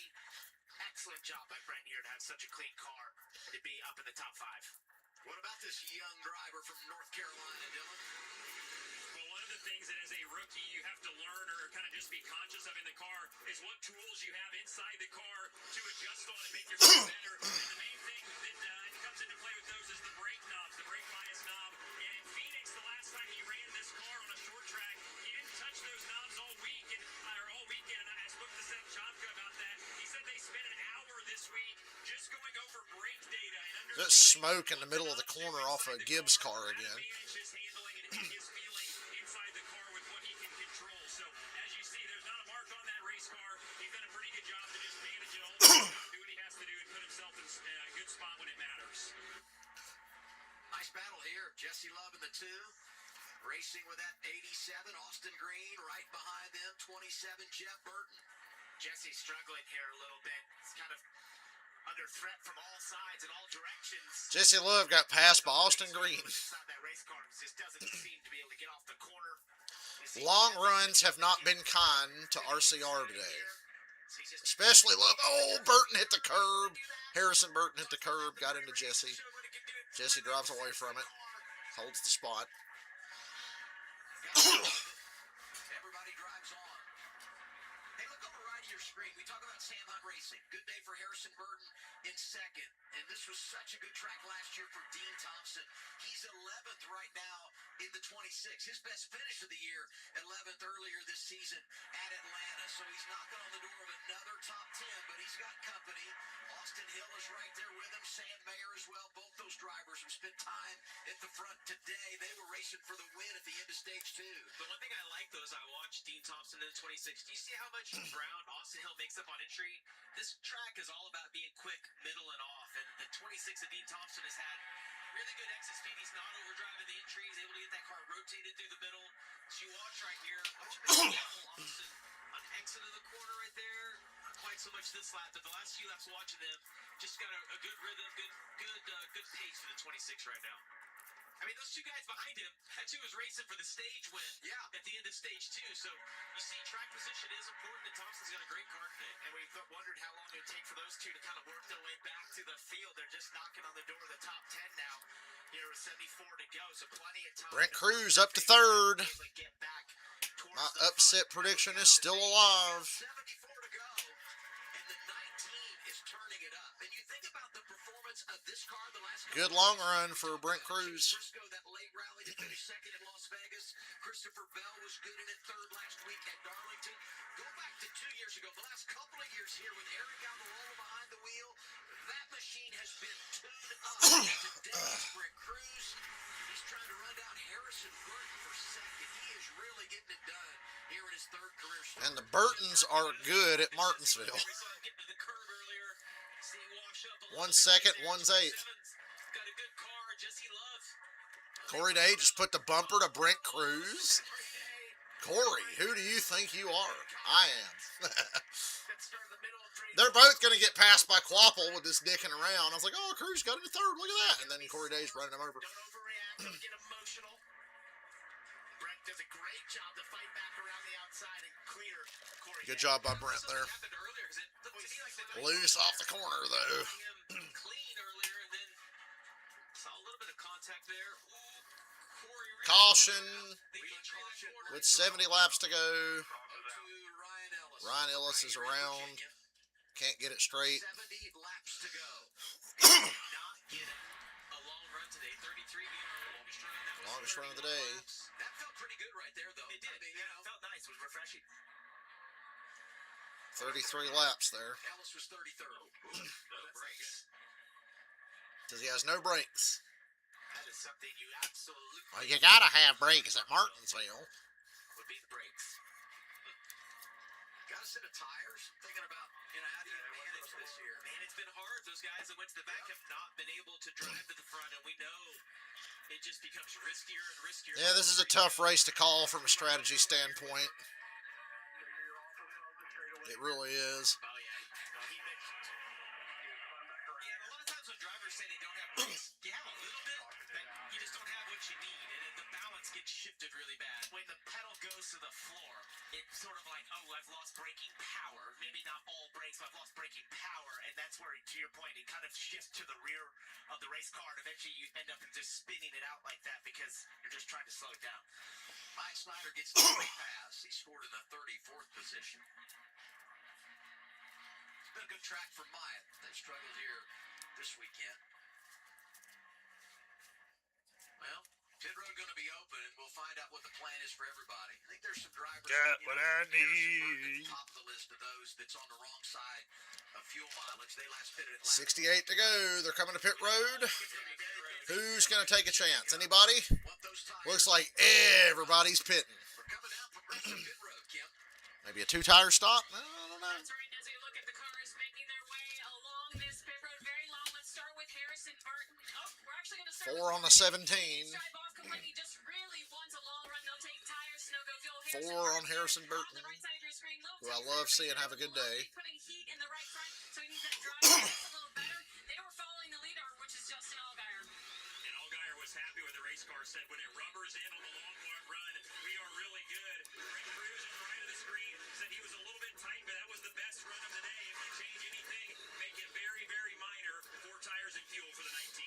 5 cars stayed out. And the race off pit road shockingly goes to Justin Allgaier, and Brent Cruz comes out in second. Able to take the top spot. Carson Quapple up to third. Brent Cruz, who's got that Corey Day fourth. Jesse Love up to fifth. Carson Quapple doing a nice Harrison job. Burton drops 4 Corey Day positions. won a couple, stage Still in the top fourth in 10. that exchange. +2 But for hey, Jesse Brent Love. Cruz, I'm just saying. Big restart when we return with just over 65 laps to go. And did Lee Pulliam stay out? Is that what they were saying?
motorcycle, RV, and boat insurance. Visit Progressive.com. And by O'Reilly Auto Parts, your professional parts people.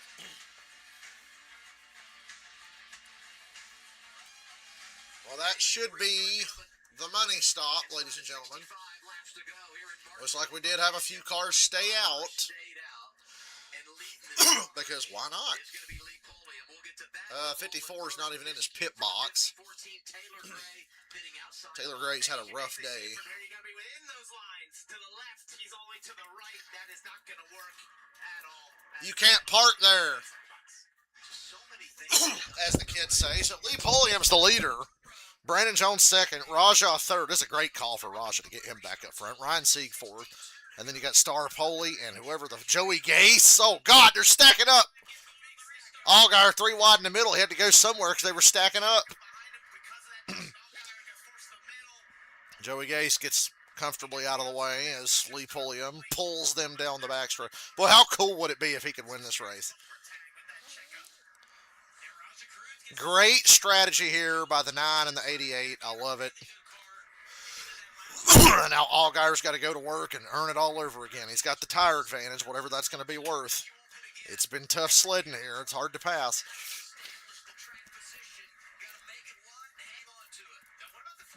60 to go. Brandon Jones in third, former Martinsville winner. I was there.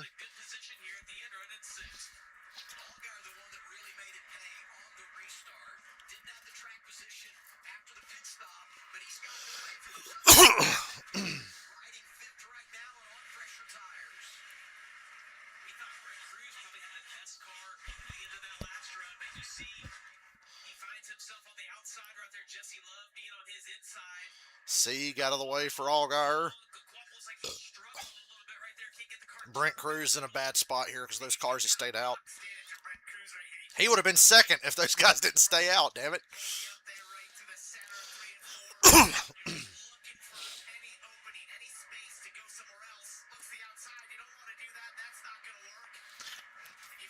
You can't park there.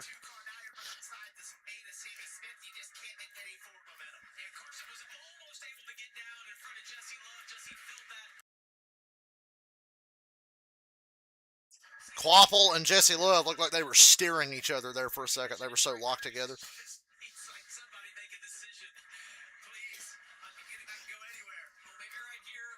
Oh!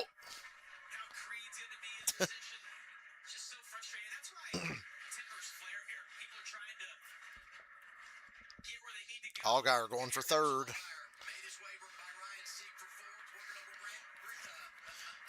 The cautions and the strategies making this race a lot more interesting than it probably should be with how dominant Allgaier has been.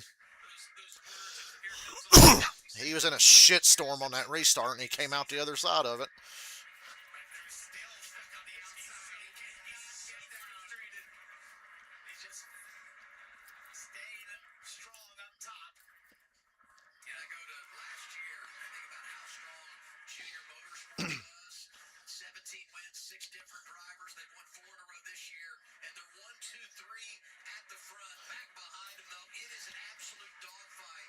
Caution.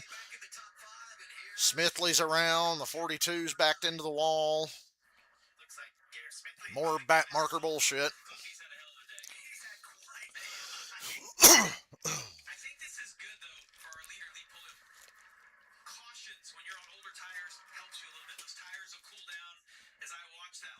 Justin Allgaier was almost 2 tenths quicker, which is huge here at Martinsville. But I feel like getting to have these cautions, get a cycle on those tires. Cycle. Yeah, that's the big thing. It's kind of an equalizer. For sure. It's just going to hurt some of the advantage that the 7 has tire-wise. And if you continue to have these cautions and sort of break it up, never give the long enough run for the 7's tire advantage to really show up.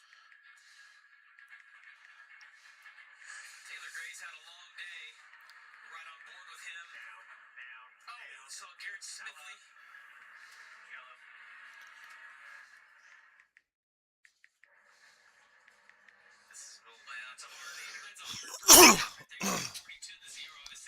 Taylor Gray's got some damage off of that. Taylor Gray has been a great cameraman for us. He's a lot of these incidents. Been involved in a lot of action today. To Lee Pulliam for a second. this race. But the one thing I think we need to point out for him making his debut is all of the different to qualify, so he starts outside the top 10. He drives up to the front. They get the penalty. There's been cycles of strategy. He's faced a little bit of everything and managed it all. It speaks to what a pro he really is. I think this is awesome. What a run. You know, and just to be, however you get there, he's had the speed to be up here. He's had the speed to be in the top 5, you know, and to navigate through all the different strategies, navigate being on pit road for the first time and having to deal with live stops. Ryan Sieg said Austin Hill's a stupid motherfucker. I would have to agree. He sold out his t-shirts at the JRM merch trailer yesterday. So I bet there's a lot of fans in there with Lee Pulliam shirts, especially in the stands. And that guy right there, Dale Earnhardt Jr., you know he's grinned. Dale Jr. He's not showing it right now, but he's excited because Junior's got a pretty fucking good chance of winning this race. He knows how to sell jerky, and he knows how to... But I think Lee Pulliam would be a hell of a way to do it. anytime you see him, he just offers you beef jerky. Try some teriyaki, man. Here's 9-team radio presented by Starkey. Scan the QR code now. Don't bog him down or bog him up so much on that restart. You know, prep yourself for a good launch. Yeah, that was horrible. Yeah, that was pretty rough. Junior coaching Pulliam about his restart skills. So what Dale's referencing there is on the last restart, I think he felt like Lee had slowed the pace down maybe too much. And he's like, look, don't worry about that. Just kind of go at your own pace where you can get a good launch and you'll be fine. What about that 19, Kim? Yeah, what about them? I talked to crew chief Philip Bell and asked what stands out about Lee compared to all the other drivers you've worked with, and Philip said his work ethic. Now, what specifically has he put into making this opportunity mean the most for him? Well, when he found out even it was an option that he might get to run in this series and run for JRM, he worked on losing 35 pounds. In addition to that, he started a workout program just to get in shape for the physical demands of these race cars compared to the late model car. And then he also did some specific things to get acclimated to the sim, something he was not used to doing. And so all of that effort, putting in the work, and now it's showing.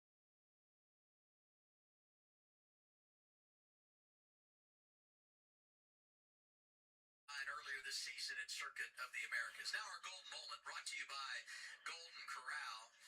Gonna recap the day for another driver at JRM. The man that's won the IC season here at Martinsville 2023. All guy run all day long. Smooth sailing in stage 1, but then a little issue here on pit road. And battling back to take the lead here in Harrisonburg. AC Clean Air. Are y'all entertained? I'm entertained. Been a fun race, not too messy, not yet anyway.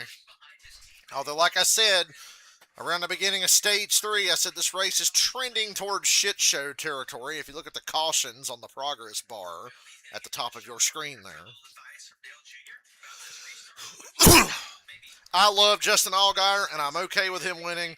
But man, I'd love to see Raja or Lee Pulliam win this race. But I just don't see that happening.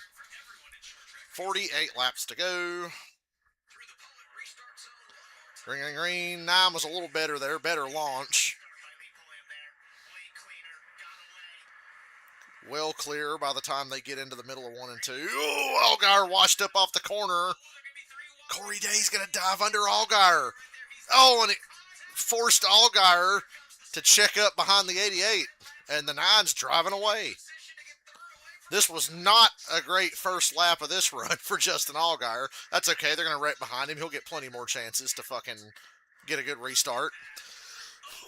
They're 3 wide down the back. Sammy Smith, Ryan Sieg, Star Foley. Now it's Quapple, Love, and Star Foley. Boy, the 48's been all over the place today. Yo, Creed almost wrecked off a 4. Nowhere for the 48 to go. He's 3 wide on the top.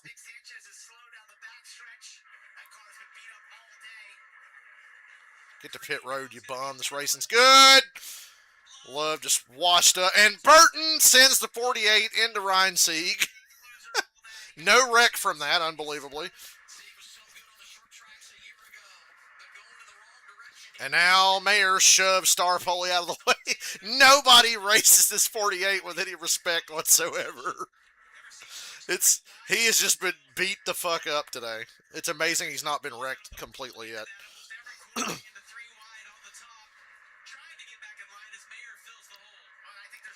Pause. Now Allgaier has to come from fourth again. He's got to pick his way by the 17 and the 88 and hope he can run down the 9.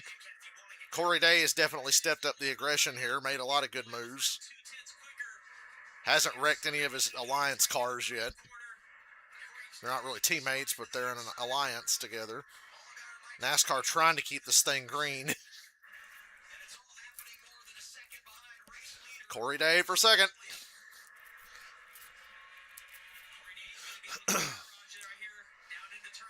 Here comes Sammy Smith and Carson Kvapil. Man, it's the NASCAR Junior Motorsports Hendrick Series. Allgaier shoots into third. Now he's got to get by the 17. 17 did put Allgaier 3 wide a couple laps ago. All the cars that were in that dust up that didn't wreck, some of them made it to pit road, others kept going. So we're still green.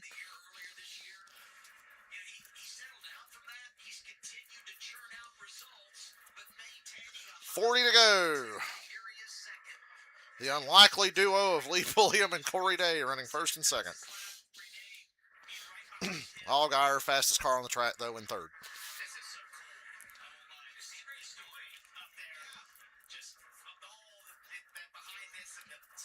You got Sammy Smith and Rajah Caruth for fourth, and Carson Kvapil sixth.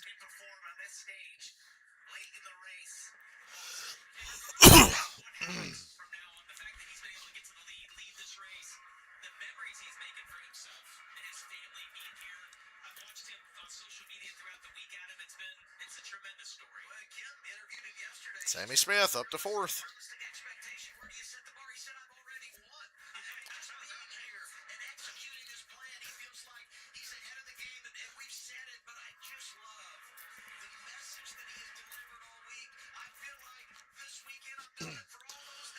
Guys that Dale Jr. recruits winning at Martinsville.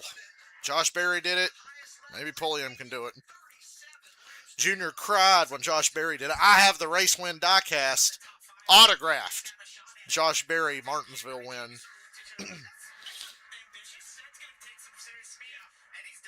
It's one of the better diecasts on.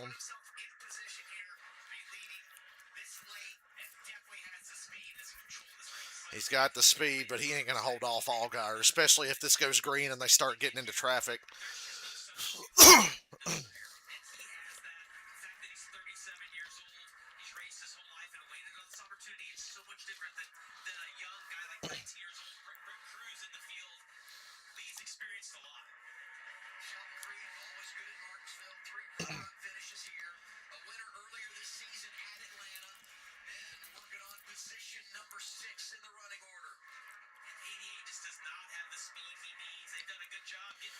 Yeah, Jamie stole the words out of my mouth. 88 car's not good, but their strategy calls have been on point today.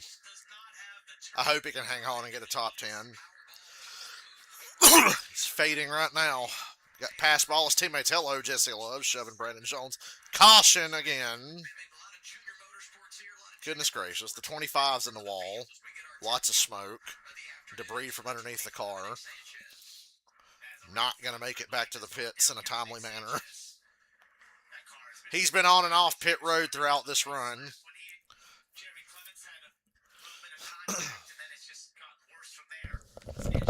been a fun race. Can't wait for tomorrow to be super boring because it's Cup at Martinsville.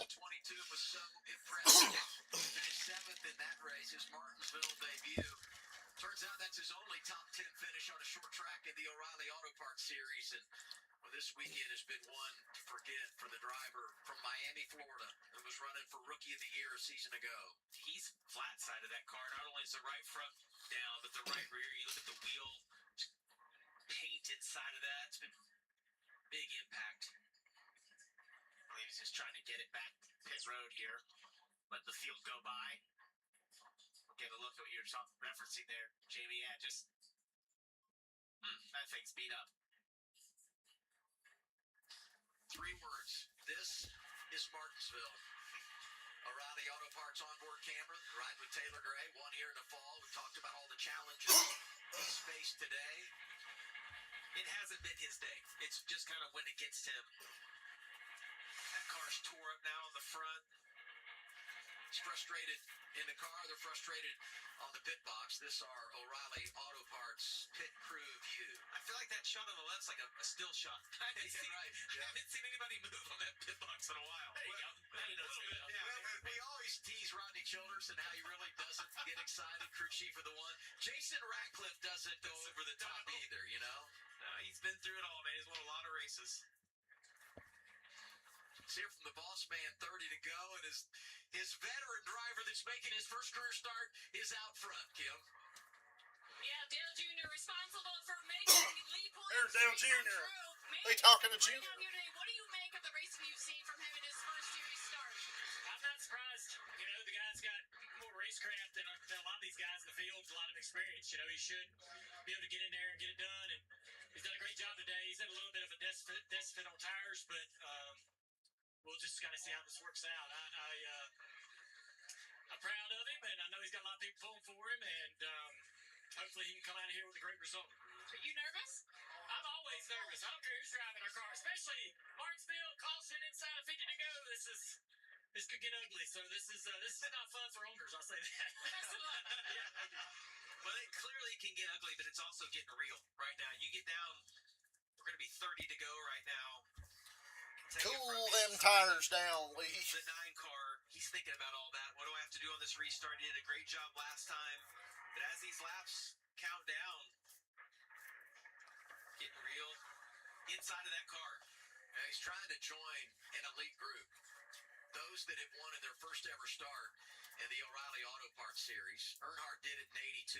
You know, a lot of guys did it back in the 80s because everything was so fresh. But you think about recent years, Zillage and Watkins Glen won from the pole. I think about what Ty Gibbs did on the Daytona Road Course at age 18.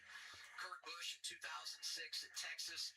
An elite list right there that you could jump onto. Yeah, and some of those, I mean, I think about Kurt Busch. He was already a Cup champion. Right. Yeah, I mean, like, He just never ran the series. that's not the same experience that Lee's having right now. Yeah. But he just needs to continue doing what he's doing. I don't know that he is the fastest car on the track, but he's executing the restarts well. He needs those guys to run side by side behind him for a few laps to get a little bit of a gap.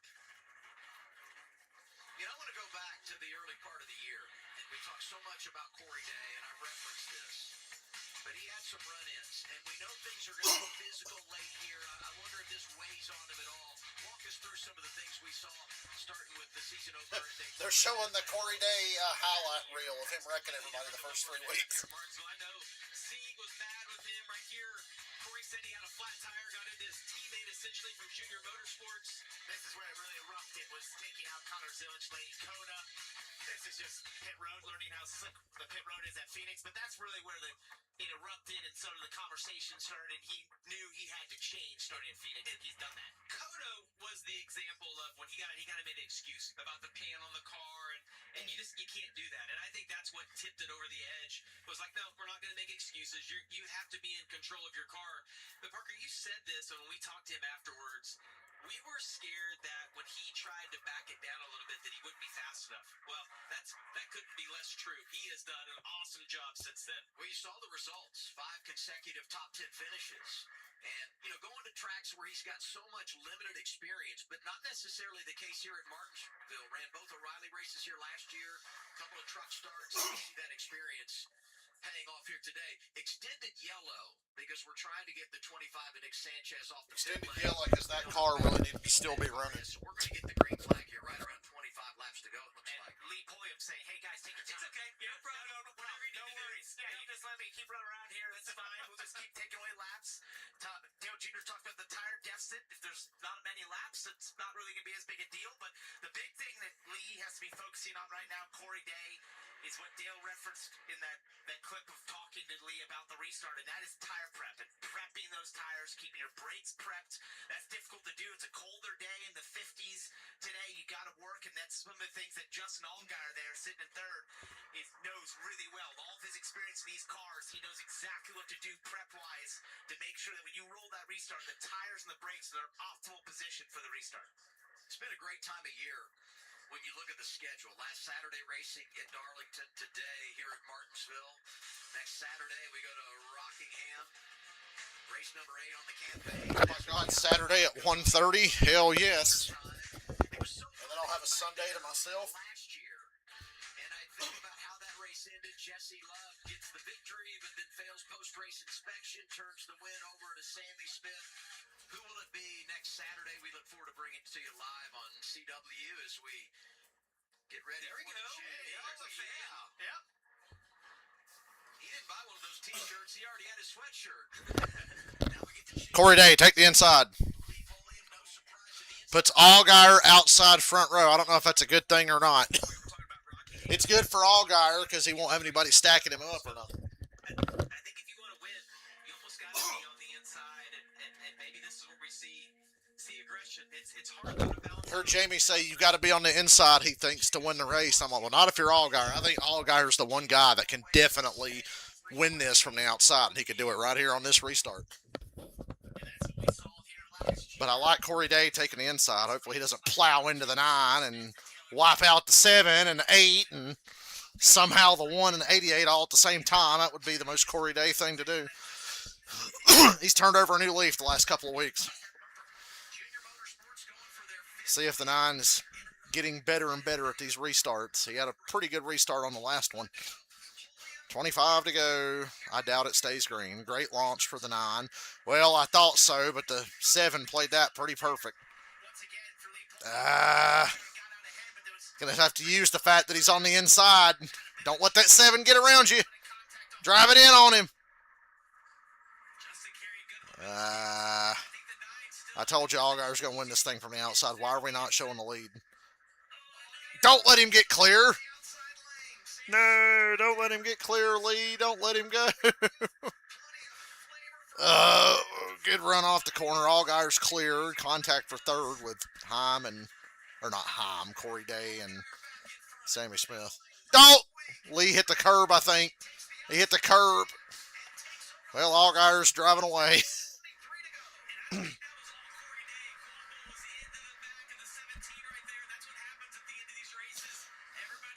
They're 2x2, beating and banging for third, fourth, and fifth, and Allgaier's pulling away.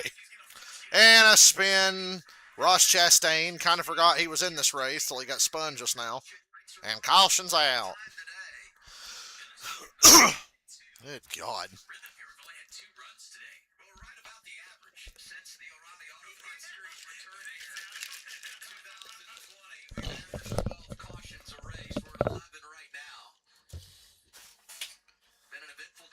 Well, Allgaier finally got the lead back. He's had to earn it. I thought that the 9 got shuffled out a little bit more, but he's still going to be in second. As we get a look here, what happened with contact right there on the outside wall, and just And around goes Ross Chastain. Ross has been quite the show in the O'Reilly Auto Parts Series this year. the aggression's high in the front. Spent a little time back in 25th on back with less than 30 to go. This is usually the result. Everyone's just throwing haymakers back here usually. And as usual, that O'Reilly onboard has been exceptional today. Which showed us all of the action. Man, big decision here for Pulliam too. Does he choose the inside? Does he take the outside? I mean, Justin got the lead from the outside. And then I think about if he goes inside, does Corey Day go outside, take the front row, and I think he would. I think you take the front row if you're third in a row. You're gonna have to. You're not gonna win. That outside lane work a little bit today. So let's take a look back at this restart. Just want to see. Yeah, see, look there. The 9 suddenly slows up. Lee points out. Either missed a gear, too much wheel spin or something. Something went amiss there, but that really caused a lot of congestion behind him. But it took away his chance to be leading and controlling the race. Justin Allgaier utilized the outside to just have that little bit of momentum. He gets average here once you get that far up beside the 9 and is able to take the lead. But yeah, I think Lee's going to have to sort of put that in his notebook, understand what happened in that restart, because the one before that was great, but it's been 2 out of 3. When I got to the restart box, I thought, oh, good launch for Lee, and then the tires spun, and I said, oh, hell. What he needs to do right here, I think it's really just about the choose. Because I thought, oh, he nailed it, but no. Am I willing to He was spinning the tires before they got 3/4 of the way through the box. And if you're Corey Day, maybe you do get a shot to be on the front row and you can get the lead from the outside. Let's get some 9 radio here. This sure has been a short track race. That's all right, man. Oh, man. I want to do a good job for you, Doc. I'm embarrassed, dude. Sam, dude, you're running second. Yeah, the truth teller, Dale Earnhardt Jr. I was thinking about that. You're riding second. You've led 39 laps today, and you're going to restart up front. I mean, what more can you ask for?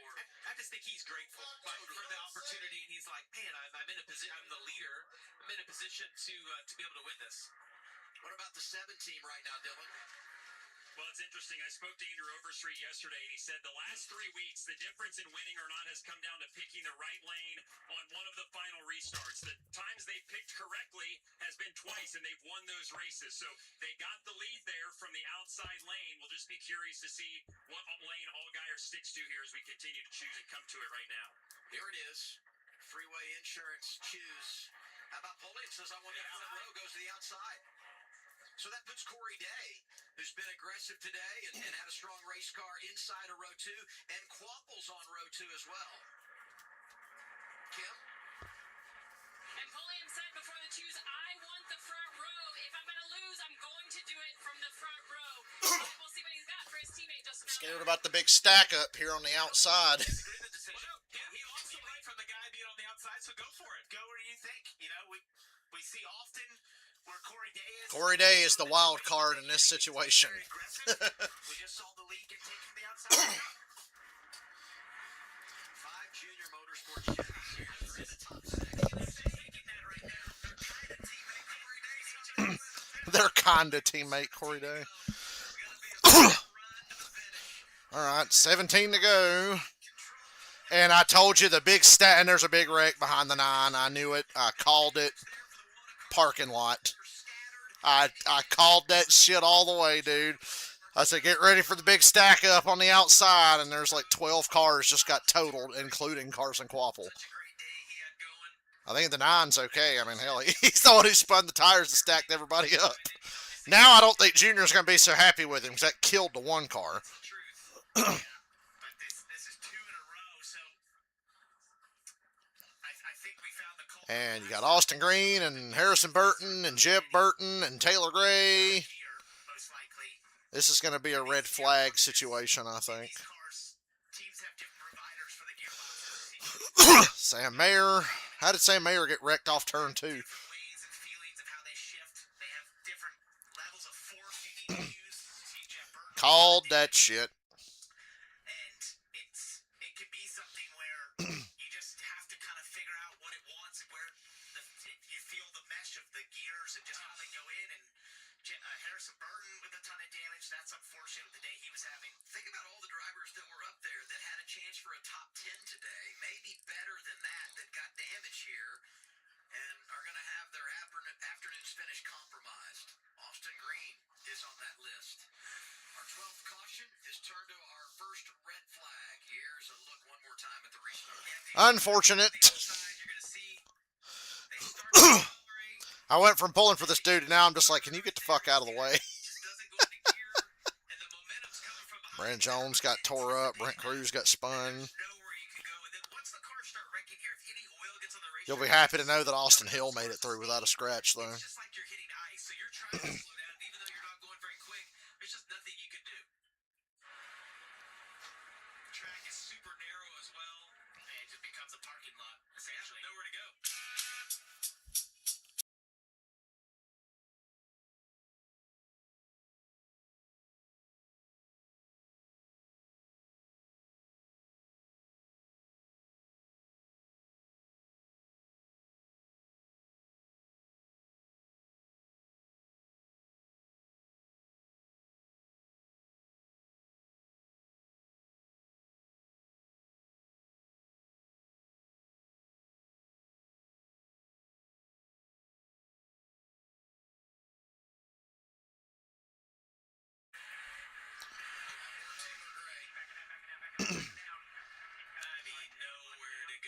Thank you, Lee Pulliam, for putting us under a red flag. Heard the spotter.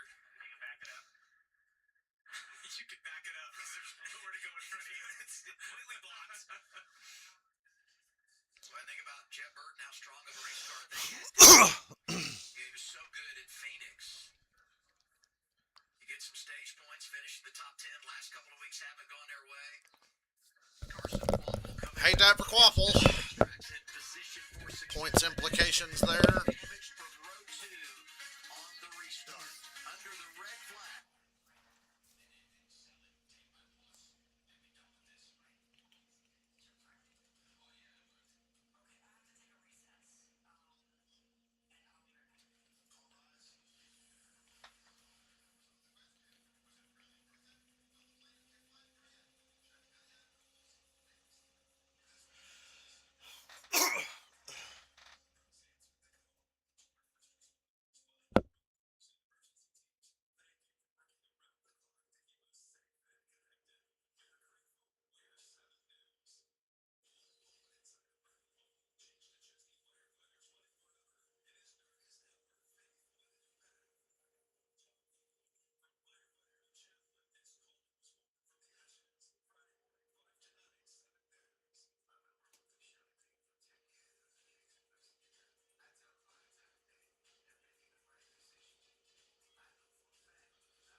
Thoughts, anyone?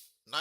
Okay. Major championship, the USBC Masters, who can battle through the pressure and capture one of the PBA's most coveted trophies. Thank you for the red flag. Gives my PS5 more time to charge my good controller. Pacific on CW. Under the red flag here in Martinsville, Virginia for the O'Reilly Auto Parts Series. Problems on a restart. Let's get Problems. Team Radio and Lee Pulliam. I know you didn't want that to happen, man, but don't worry about it. Happens sometimes. We just gotta finish this thing out, finish it out good. You'll get a chance to get out and explain yourself, handle that. You'll handle it like a pro. Yeah, I just, damn, man. I hate when people do stuff like that, and I don't want to be the guy to do it. Yeah, we all I'm probably make some mistakes before I'm done. Anything's gonna happen. But Dale's exactly right. I mean, we all make mistakes, and that wasn't anything intentional on Lee's part. I'm sure he's frustrated with what's happened. He's got this great opportunity, and he's done a tremendous job all day. Hey, at least you didn't tear your own shit up. You just tore up most everybody behind you. He doesn't want to see anybody's cars get torn up. He knows how much work goes into this. He has built cars his entire life. I think it's great, though, to have, you couldn't have a bigger name on your pit box bucks than Dale Jr. And to me, that would be very reassuring to have him come on. And you know what everyone's going to say, but that would mean a lot to me, you know, to have Dale come on and say, listen, you can get out and explain yourself when it's over. We all understand. I think the worst part was he had probably one of the best launches they'd had in a couple restarts there, but it stayed equal to them, if not was a little better. 19 cars involved. Oh, this fucking red flag, now man. brought out the red flag. One that got away. Race leader Justin Allgaier. Let's dial him up. Kyle already spent a lot of time. Let's see if we can chat with him. Hey, Justin, it's Parker and the boys at the CW booth. You got us? I got you, pal. How's it going up there? Oh, you know, it's nice up here. Been watching you lead races like you've been doing all year, but you got the lead there around your teammate Lee Poyen from the outside. Did you realize that was going to work around the outside? Well, I didn't know if it would work or not, but obviously passing Lee was a tough thing. I know how much this weekend's meant to him and how important it's been, and he's done a fantastic job. And so is all of our Team Motorsports Chevrolets.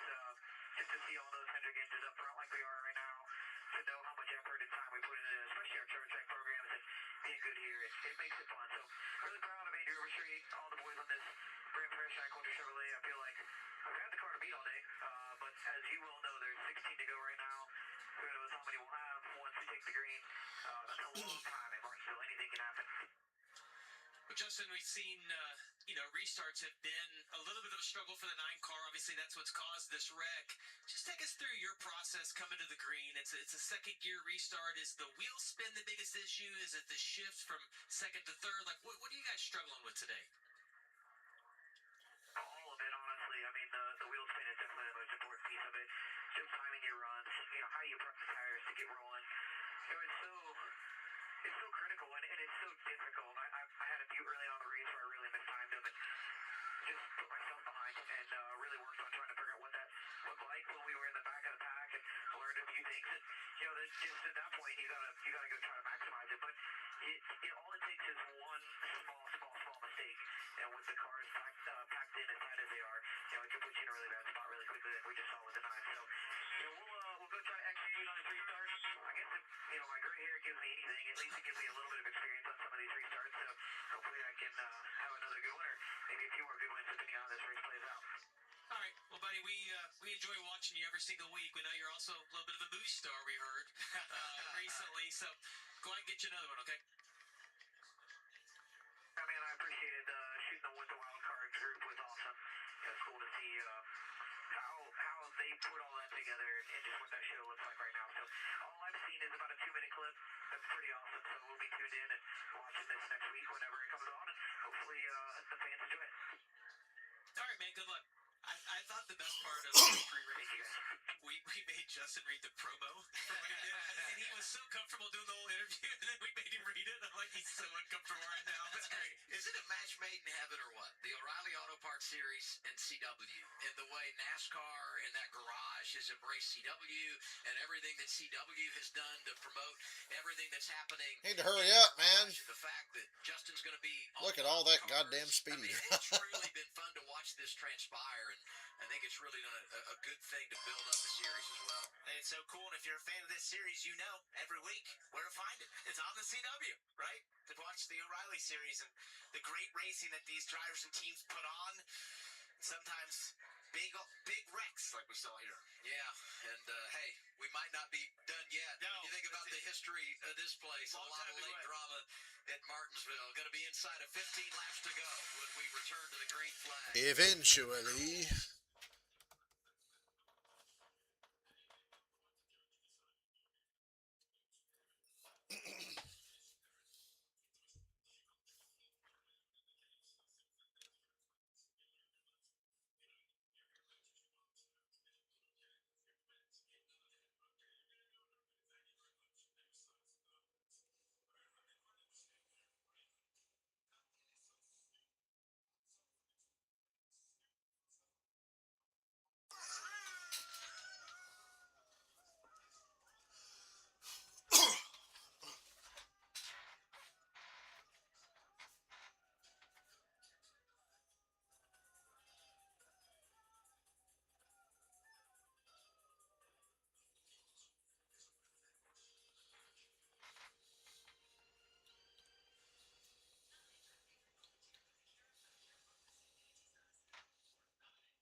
mean, the trophy that means so much to so many, that's what they hand out when you win here in Martinsville, Virginia. When you take these big, heavy NASCAR stock cars, you put them in a tight half-mile paperclip. Contact is not a baby; it is guaranteed. As they come off turn 4. Raleigh Series got 3 straight short tracks. That is some good scheduling. Martinsville, Rockingham, Bristol. John Hunter Nemechek is one here. Oh, there's a one. We've got a fight at Martinsville. There goes Gray. Oh, wow, the highlights of Taylor Gray and Sammy Smith pointing at each other. What a brawl. Quote Buddy Baker, if I ever get beat up, I want it to be like that. There really is no place like it. They still cleaning a damn front stretch. God almighty help us. NASCAR started racing here in 1949. It's a place every driver wants to win. And if you get the checkered flag here, you get that. Could have parked these boys in the shade. You have earned it. Red I can tell you from experience, being at Martinsville, you don't want to be sitting over in 3 and 4 this time of day. It's rough. flash on a restart. Let's go to the Sun just CW blistering you. And Carla Metz. Yeah, thanks, Adam. We've talked a lot about during this race just Junior Motorsports success, and if you look at their season, Well, they're down a car and a half now because Rajah got some of that and one car's in the garage. Don't let that water down the success that the other drivers are having. We've talked a little bit about that today, but Justin Allgaier quick to point that out to me this week. He said Junior Motorsports gone through a ton of change this season. He says I've got a new crew chief, Sammy Smith does, Rajah Caruth and Carson Quapple revolving in and out of the 88 and 1. Yet they're all currently in the top 10 in points. Allgaier said others might not be quick to recognize the success of those teams, but he said I wouldn't be surprised or shocked if not all 4 of those drivers leave this season with at least 1 win. We know those guys, of course, have had some damage here, but still just a great credit to Junior Motorsports' overall success this season, Adam. And all their full-timers came into today top 10 in the chase standings and in position to run for the championship later this year. Let's hear from one of the drivers from Junior Motorsports down to the care center. Carson Quapple is there. Yeah, he has been checked and released. I know how optimistic you were about today. How much of a bummer is it to be standing here doing this interview? Yeah, it's a letdown for sure. I mean, all day we were kind of good and bad, and we'd have a good run and then struggle for second. But Rodney and the whole number 1 logistics team throughout the race just picked up on it and got it better and better every single stop. And towards the end there, I thought we were in a really good spot, and not really sure what happened. I'd seen the 9 miss a shift previously to that one, and I thought there was a 0% chance he was going to miss it again. So definitely wasn't ready for that, and super unfortunate. So just can't thank everybody on this number 1 team enough, though. Obviously, put us in the top 5 and gave us a good shot to go for the win there at the end. Just never made it there. When something like that happens, a guy in front of you doesn't go. It all just happens so quick, right? There's nothing you can do in that instance. No, I don't know if I even blinked. I could blink faster than him slowing down to me hitting him. So hate that for this whole team. Obviously, like I said, they brought us a really fast car, and we had worked our way back to the front and put ourselves in a spot where we could win the race. And you never really know. Obviously, these races get pretty rough at the end. You don't know. I mean, I've seen people win from 7th with Greenway checkered. So put ourselves in a really good spot, and we were going to go try to rip the top there and get in the top 3, but just didn't work out. Thanks for your time. Bummer way to end it for the 1 team in Carson Quapple today. No doubt, especially as good as they were. He talked about that and how good he has been this year when he's driving the 1 car. We've seen him in the 91. We've seen him in the 9. But anytime he's been driving the 1, they've been in position to go out and win the race. And unfortunately, not going to get the payoff here today. Corey Day, looking for his first career victory. Got a really good position as we think about this restart. Let's dial him up. If we ever get to this So, restart, Justin Allgaier. I'll take it over here. So we see. Hey, Corey, it's Parker and the boys up the CW booth. You got us? Yep, got me. Got you, bud. So you've led 37 laps in this race, been up front, had a lot of speed, been good on those restarts, slightly aggressive, but what's it going to take to get to lead this thing towards the end? Yeah, I don't know. I kind of expect some more cautions here. same. So yeah, I think it'll just kind of play. As long as we don't get any more red flags, Get fuck. good starts for me, and just do a couple different things here if I get the opportunity to. So when it comes down to the last one, I'm well prepared for it. So yeah, I feel like I got a really good car, and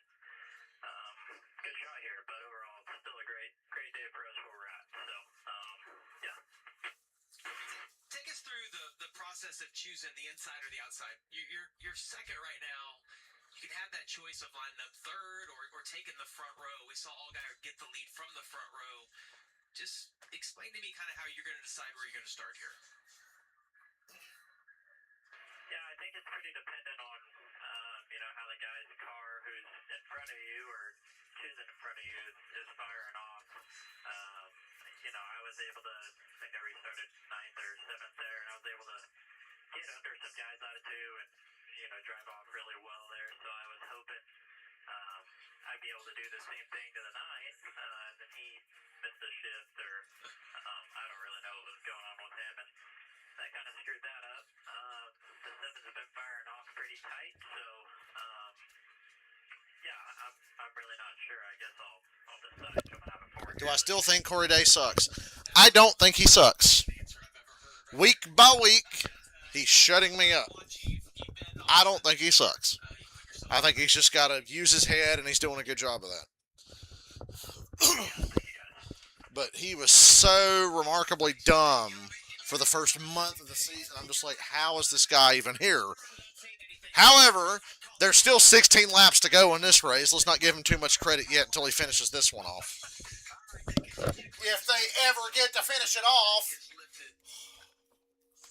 God, it's so fucking boring. Just sitting here and I know they got to clean the shit up, but god damn, man. I want to go do shit. I don't feel like sitting here all day. It's like, fuck.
NXT Women's Title. Don't miss WWE NXT live in New York Tuesday 8/7 Central. Give me the stat. I need something to. God, it's taking too fucking long. I have no patience for this. There have been some unbelievable moments over the years at this place. Let's rewind. Oh my god, now I gotta go back to fucking highlights again. We talk about last lap passes. So now I get to sit here for an hour and a half. Taylor Gray gonna get his first win. Sammy Smith, the contact off the top rope, I would say. Absolutely. Here comes Austin Hill driving through to the win. Improbable victory for 21. And I think Sammy Smith would prefer us to stop and not be showing this anymore because, I think he's trying to make amends for no. I've been playing my NASCAR 25 career mode again off screen. That's what I've been doing as far as NASCAR video game stuff. I'm so dialed in to drive it on NASCAR 25, I don't want to go back and play the old games, even though I want to go back and play the old games. I feel like it'll make me worse at 25 for some reason.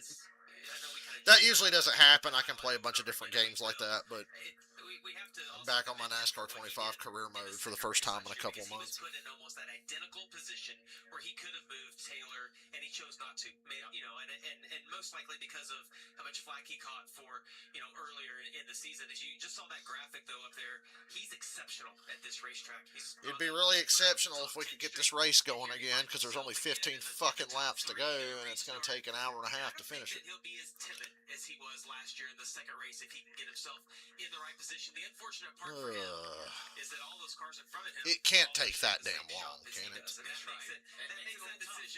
makes a little bit of a different decision, yeah, for sure. But you know what? We go to Rockingham next week. That's where he got his victory last year.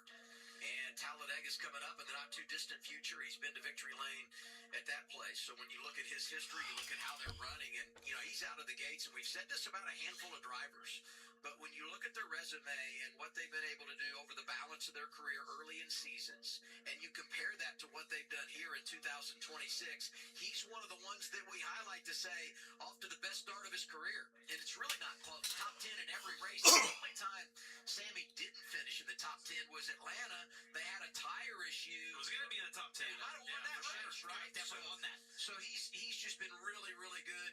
New crew chief Corey Shea, who's doing it full time for the first time, and they really have done an outstanding job. And when I've talked to Sammy, he's remarked about how he and Corey Shea have gelled so quickly and so easily. And he's just said, I've been here. It's my 4th season, and these cars. Oh, I hear cars firing up. I feel like, I Oh, know praise the what Lord. cars want to do, and that shows, and that's what you're seeing here. Is we're cranking engines. That's a good sign. We've refired the engines, Kim. It's about time to go back to work.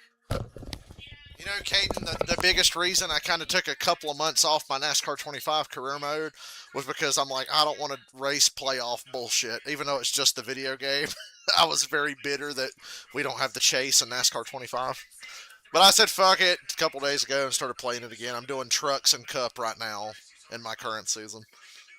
Having a blast. Just chilling, doing it off stream. All of the teammates around you guys, what are you going to tell your driver before this, what could be the final restart? Well, if we're in front, we can't cause any problems, so we just go. Suffering with the playoff bullshit, even though I win a lot, so it's not that big of a deal. I've won all but one race out of the first 8 in the season. I got fucked over at Daytona. Everybody on the last lap went 3 wide and nobody would push me, and it was a big 3 wide photo finish, but William Byron slowed down behind me so I couldn't get a push forward, and I finished second. So I've just been on a tear ever since, making sure I win.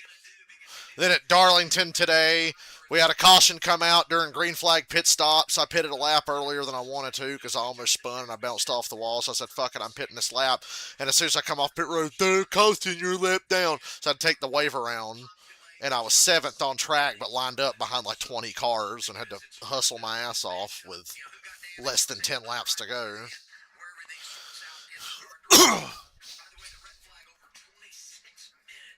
We just had a 26-minute red flag. Ugh.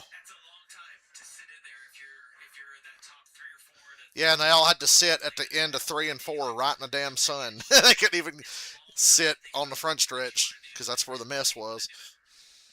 Well, we talked about the fact next Saturday we'll be racing at Rockingham. NASCAR 25 is such a good game, I can ignore the shitty playoffs being the championship format in it. Look at Kyle Petty winning them races. Mr. Rockingham, Kyle Petty. Why are we showing Kyle Petty highlights? Although I love that they do that. Danica won Watkins win. That's funny. Reminds me of that dream I had that one time. I had a dream that she won Dover. And it was like, other than her winning, it was like a scary, realistic, accurate dream. Like watching the Fox broadcast and her winning Dover. And then I woke up. It was like, oh, thank God. We'd never hear the end of it.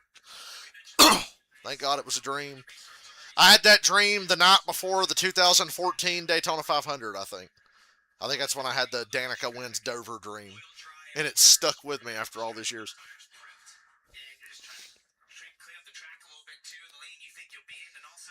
Look at how much shit they're peeling off of Brandon Jones' car right now.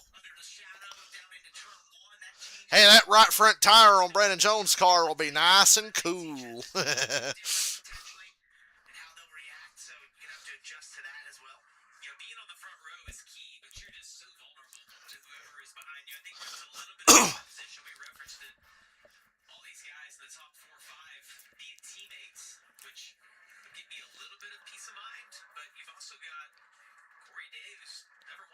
You gotta make Danica win Dover. Yeah, make my dream that I had the night before the 2000. I remember everything about the weekend of the 2014 Daytona 500. A lot because it was my birthday and Junior won the race, but I remember everything. And I remember taking a walk that morning. I remember the Danica dream before I got up and took that walk. Finally wins in Atlanta, and the change in his mindset in these situations because you no longer feel the weight of the world when you're in position to go out and get it done. And he's not a teammate, so that's a he's got both of those going for him. Potentially be the third cut on the inside. Interested onlooker there, Kyle Larson. I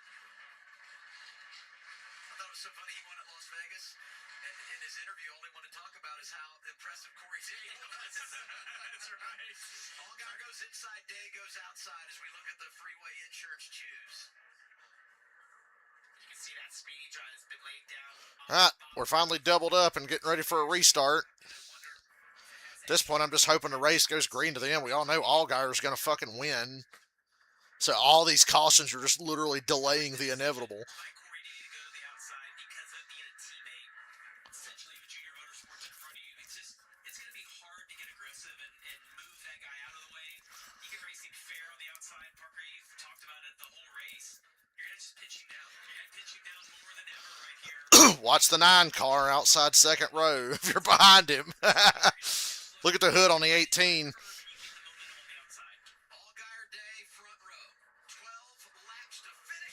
Here we go. Corey Day spun the tires that time.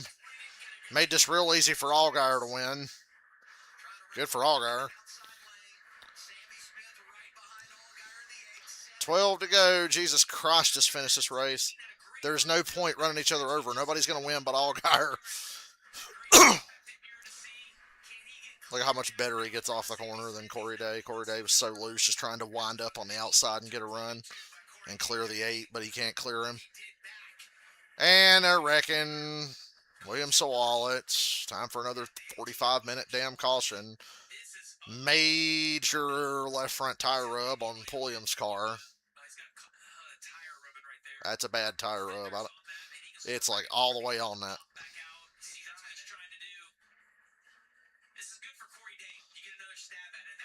Yeah, this caution's only good for one person. Corey Day is the only guy I think that would basically screw Allgaier over to win this race. Nobody else is going to do it or be able to do it. Ross Chastain blocking for fucking 50th. Not really 50th, but Brennan Poole didn't appreciate it. And then poor William Sawalich and Brent Cruz pay the price for it, and they didn't do anything wrong. Innocent victims.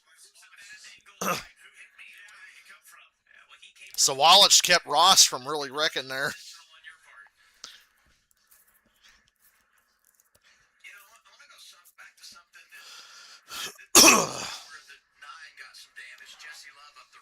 We're past shit show territory. I called that with like 100 laps to go.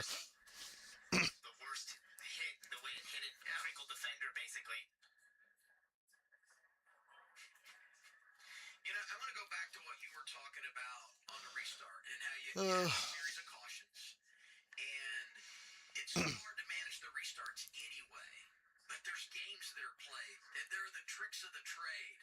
And you show your hand. You know, it's kind of like the timeout late in the basketball game. You see how the defense is going to set, you call a timeout, and then you go try to execute the plan. Let's get some 7 radio. Maybe they'll offer some insight on what they anticipate here as we get to choose in the restart.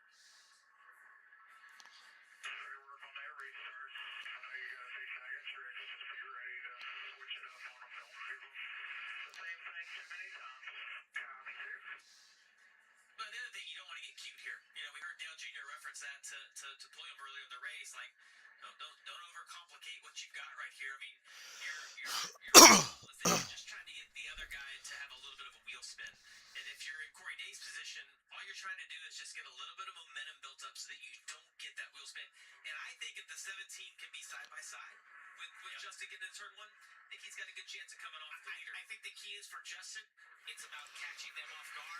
The 17, it's about not being caught off guard. It's really that simple. Some of the WrestleMania builds, yeah, they're doing a better job. I kind of knew the WrestleMania build was going to come together a little later than usual. The only bad things is I did not like Carmelo Hayes losing the U.S. title.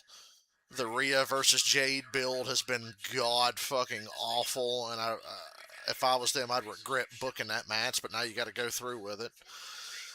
I feel bad for Rhea. I would like to see Stephanie Vaquer and Liv Morgan be made a steel cage match or something. I like that Fatu and Drew are going to have a street fight, unsanctioned match, whatever. But I think Liv and Stephanie Vaquer should be a cage match. We talked about it earlier, but really key right here. You see them swerving, prepping those tires, prepping the brakes, getting everything up. That'd be my little tweak. Make that a cage match. And what's Gunther doing? Why the fuck does Gunther not have a goddamn WrestleMania match right now? They've got to have something for him. So, I don't know. It's looking a lot better. I am tantalized. I think Brock versus Oba has been a great build. People are fucking excited for that. That's one of my matches I'm looking forward to. I don't think they should do Hell in a Cell. I think just a cage match for Liv and Stephanie Vaquera would be enough. Have a cage match. We shouldn't rush to do a Hell in a Cell. Alright, we're going to restart 5 to go. Who's going to show their ass next? Jesus Christ, I want to go play NASCAR 25 or Red Dead 2. I haven't decided yet. LA Knight's got nothing going. He'll do LA Knight versus Gunther just for the hell of it at WrestleMania. There you go. There's my idea. LA Knight versus Gunther. I don't care who wins. Hey, look, Allgaier smoked him again. Can you guys stop wrecking for 5 laps so we can just get on with this? Because they're trying to wreck in the back again. I see people shoving out of the way and getting run over. Corey Day is going to fuck around and win a race or two this year, I believe. It's not going to be today, but he's going to fuck around and win a race or two. 3 to go.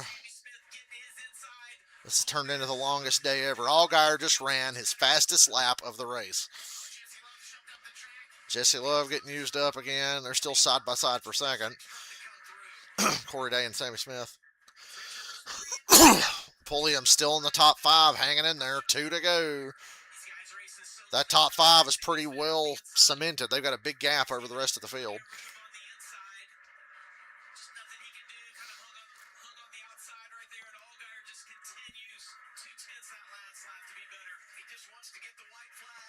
Coming to the white flag.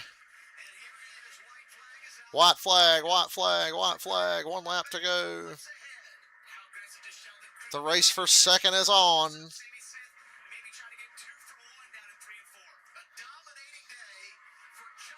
And caution's out. Allgaier has won the race. Caution came out when he entered turn 3.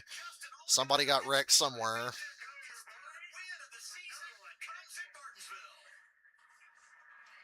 And we have a caution. Allgaier, Sammy Smith, Corey Day, Sheldon Creed, Lee Pulliam 5th, Rajah Caruth 6th with a lot of damage, Austin Hill 7th and a stage win, Jesse Love 8th, Dean Thompson. Oh, the leaderboard switched up on me. Yeah, Dean Thompson 7th. Never mind, Rajah didn't finish 6th. He was the one that got spun. My leaderboard updated late. So Rajah had a top 10. Oh, goddamn! He drove in there and just fucking killed Jesse Love.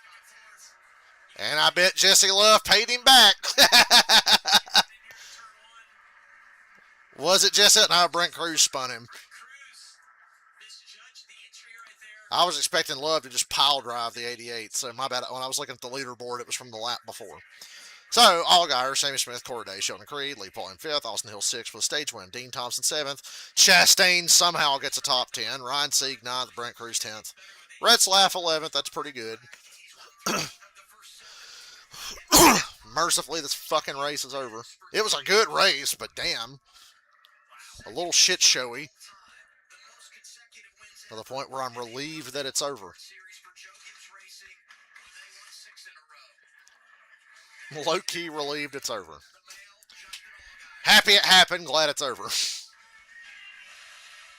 I haven't seen most sports cars are cheating. Ain't no way nobody could win that many races this early in the year. Nuh-uh, not a chance. There's no way they could win 5 races in a row. Them junior motorsports cars. Am I doing this right? Because apparently 2311's a bunch of cheaters, but Junior Motorsports does it, and everybody's happier than a pig in shit. So.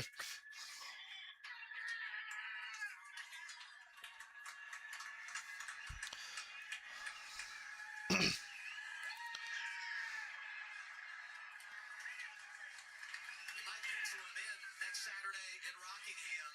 He's doing it in all the historic venues. Darlington, Martinsville, and next Saturday we're racing at the Rock.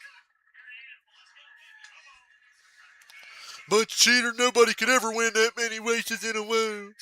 Hey, bunch of cheaters. And he's still got it. Bunch of cheaters. Yeah, Justin out They there. bought the series. Dale Jr. bought the series. Big handshake and high There's five Junior. to owner Dale Is it Earnhardt cold out Jr. there? Why's Junior wearing gloves? But man, wow, the end of that race just It ain't absolutely that cold. restart after restart, but you made it look like you do it. Oh, just this team behind me. I keep saying it, and I keep talking about how great this team is, and we have fired off 2026 better than I could ever imagine. So proud of the race cars we brought to partners. We can't do without a great racetrack coach on this car, but all the partners. Theoretically, if you want to use the, I guess Fatu and Drew, that would almost qualify for a proper Hell in a Cell match. It was so cool looking up there and seeing all those Hendrick. But I'd keep that a street fight and just put Stephanie and Liv in a cage. Gotta say big thanks to Brembo and to Gear Tech. Transmissions and stopping today were important, and we had a flawless day on that front. So, just so proud of this team. I wish my wife and kids were here. My daughter Harper had a. There's crew chief Andrew Overstreet. This is winning 3 of the last 4 races. Pretty incredible. It is pretty incredible, but my wife and kids are here. My daughter Harper had a softball tournament, so I'm bummed that they're not here. But just the emotion. Again, I said it last week.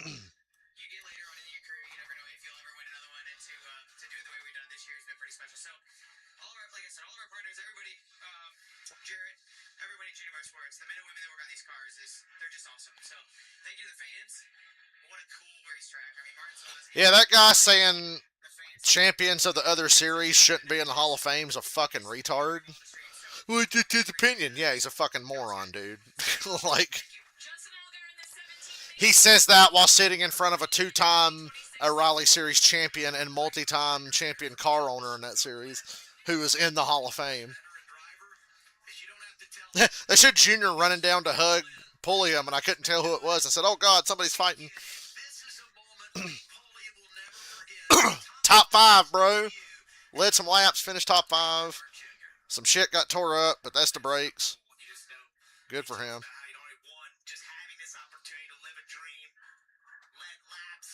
Raja and Jesse Love are talking because I'm sure Jesse Love's wondering what I was wondering. What the fuck was that at the end? You can see Raja frustrated with Jesse as he's trying to explain his side of the story. Raja not buying what he's saying. But you know what I would say? This is great. From a reigning champion who has the experience. Reigning champion in quotation marks. As much as I like Jesse Love. They don't agree, and that's fine. But this is the way you get better. Jesse is a great leader, and there is no one that is willing to understand where they may have stepped out of bounds more so. Keep the camera on this conversation. Don't cut away. I mean, they're not going to punt. They're too nice. Raja and Jesse Love ain't going to get that worked up and swing on each other.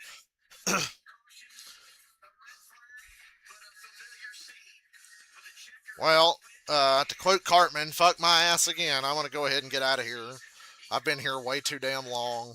That was a 3-hour fucking Xfinity race.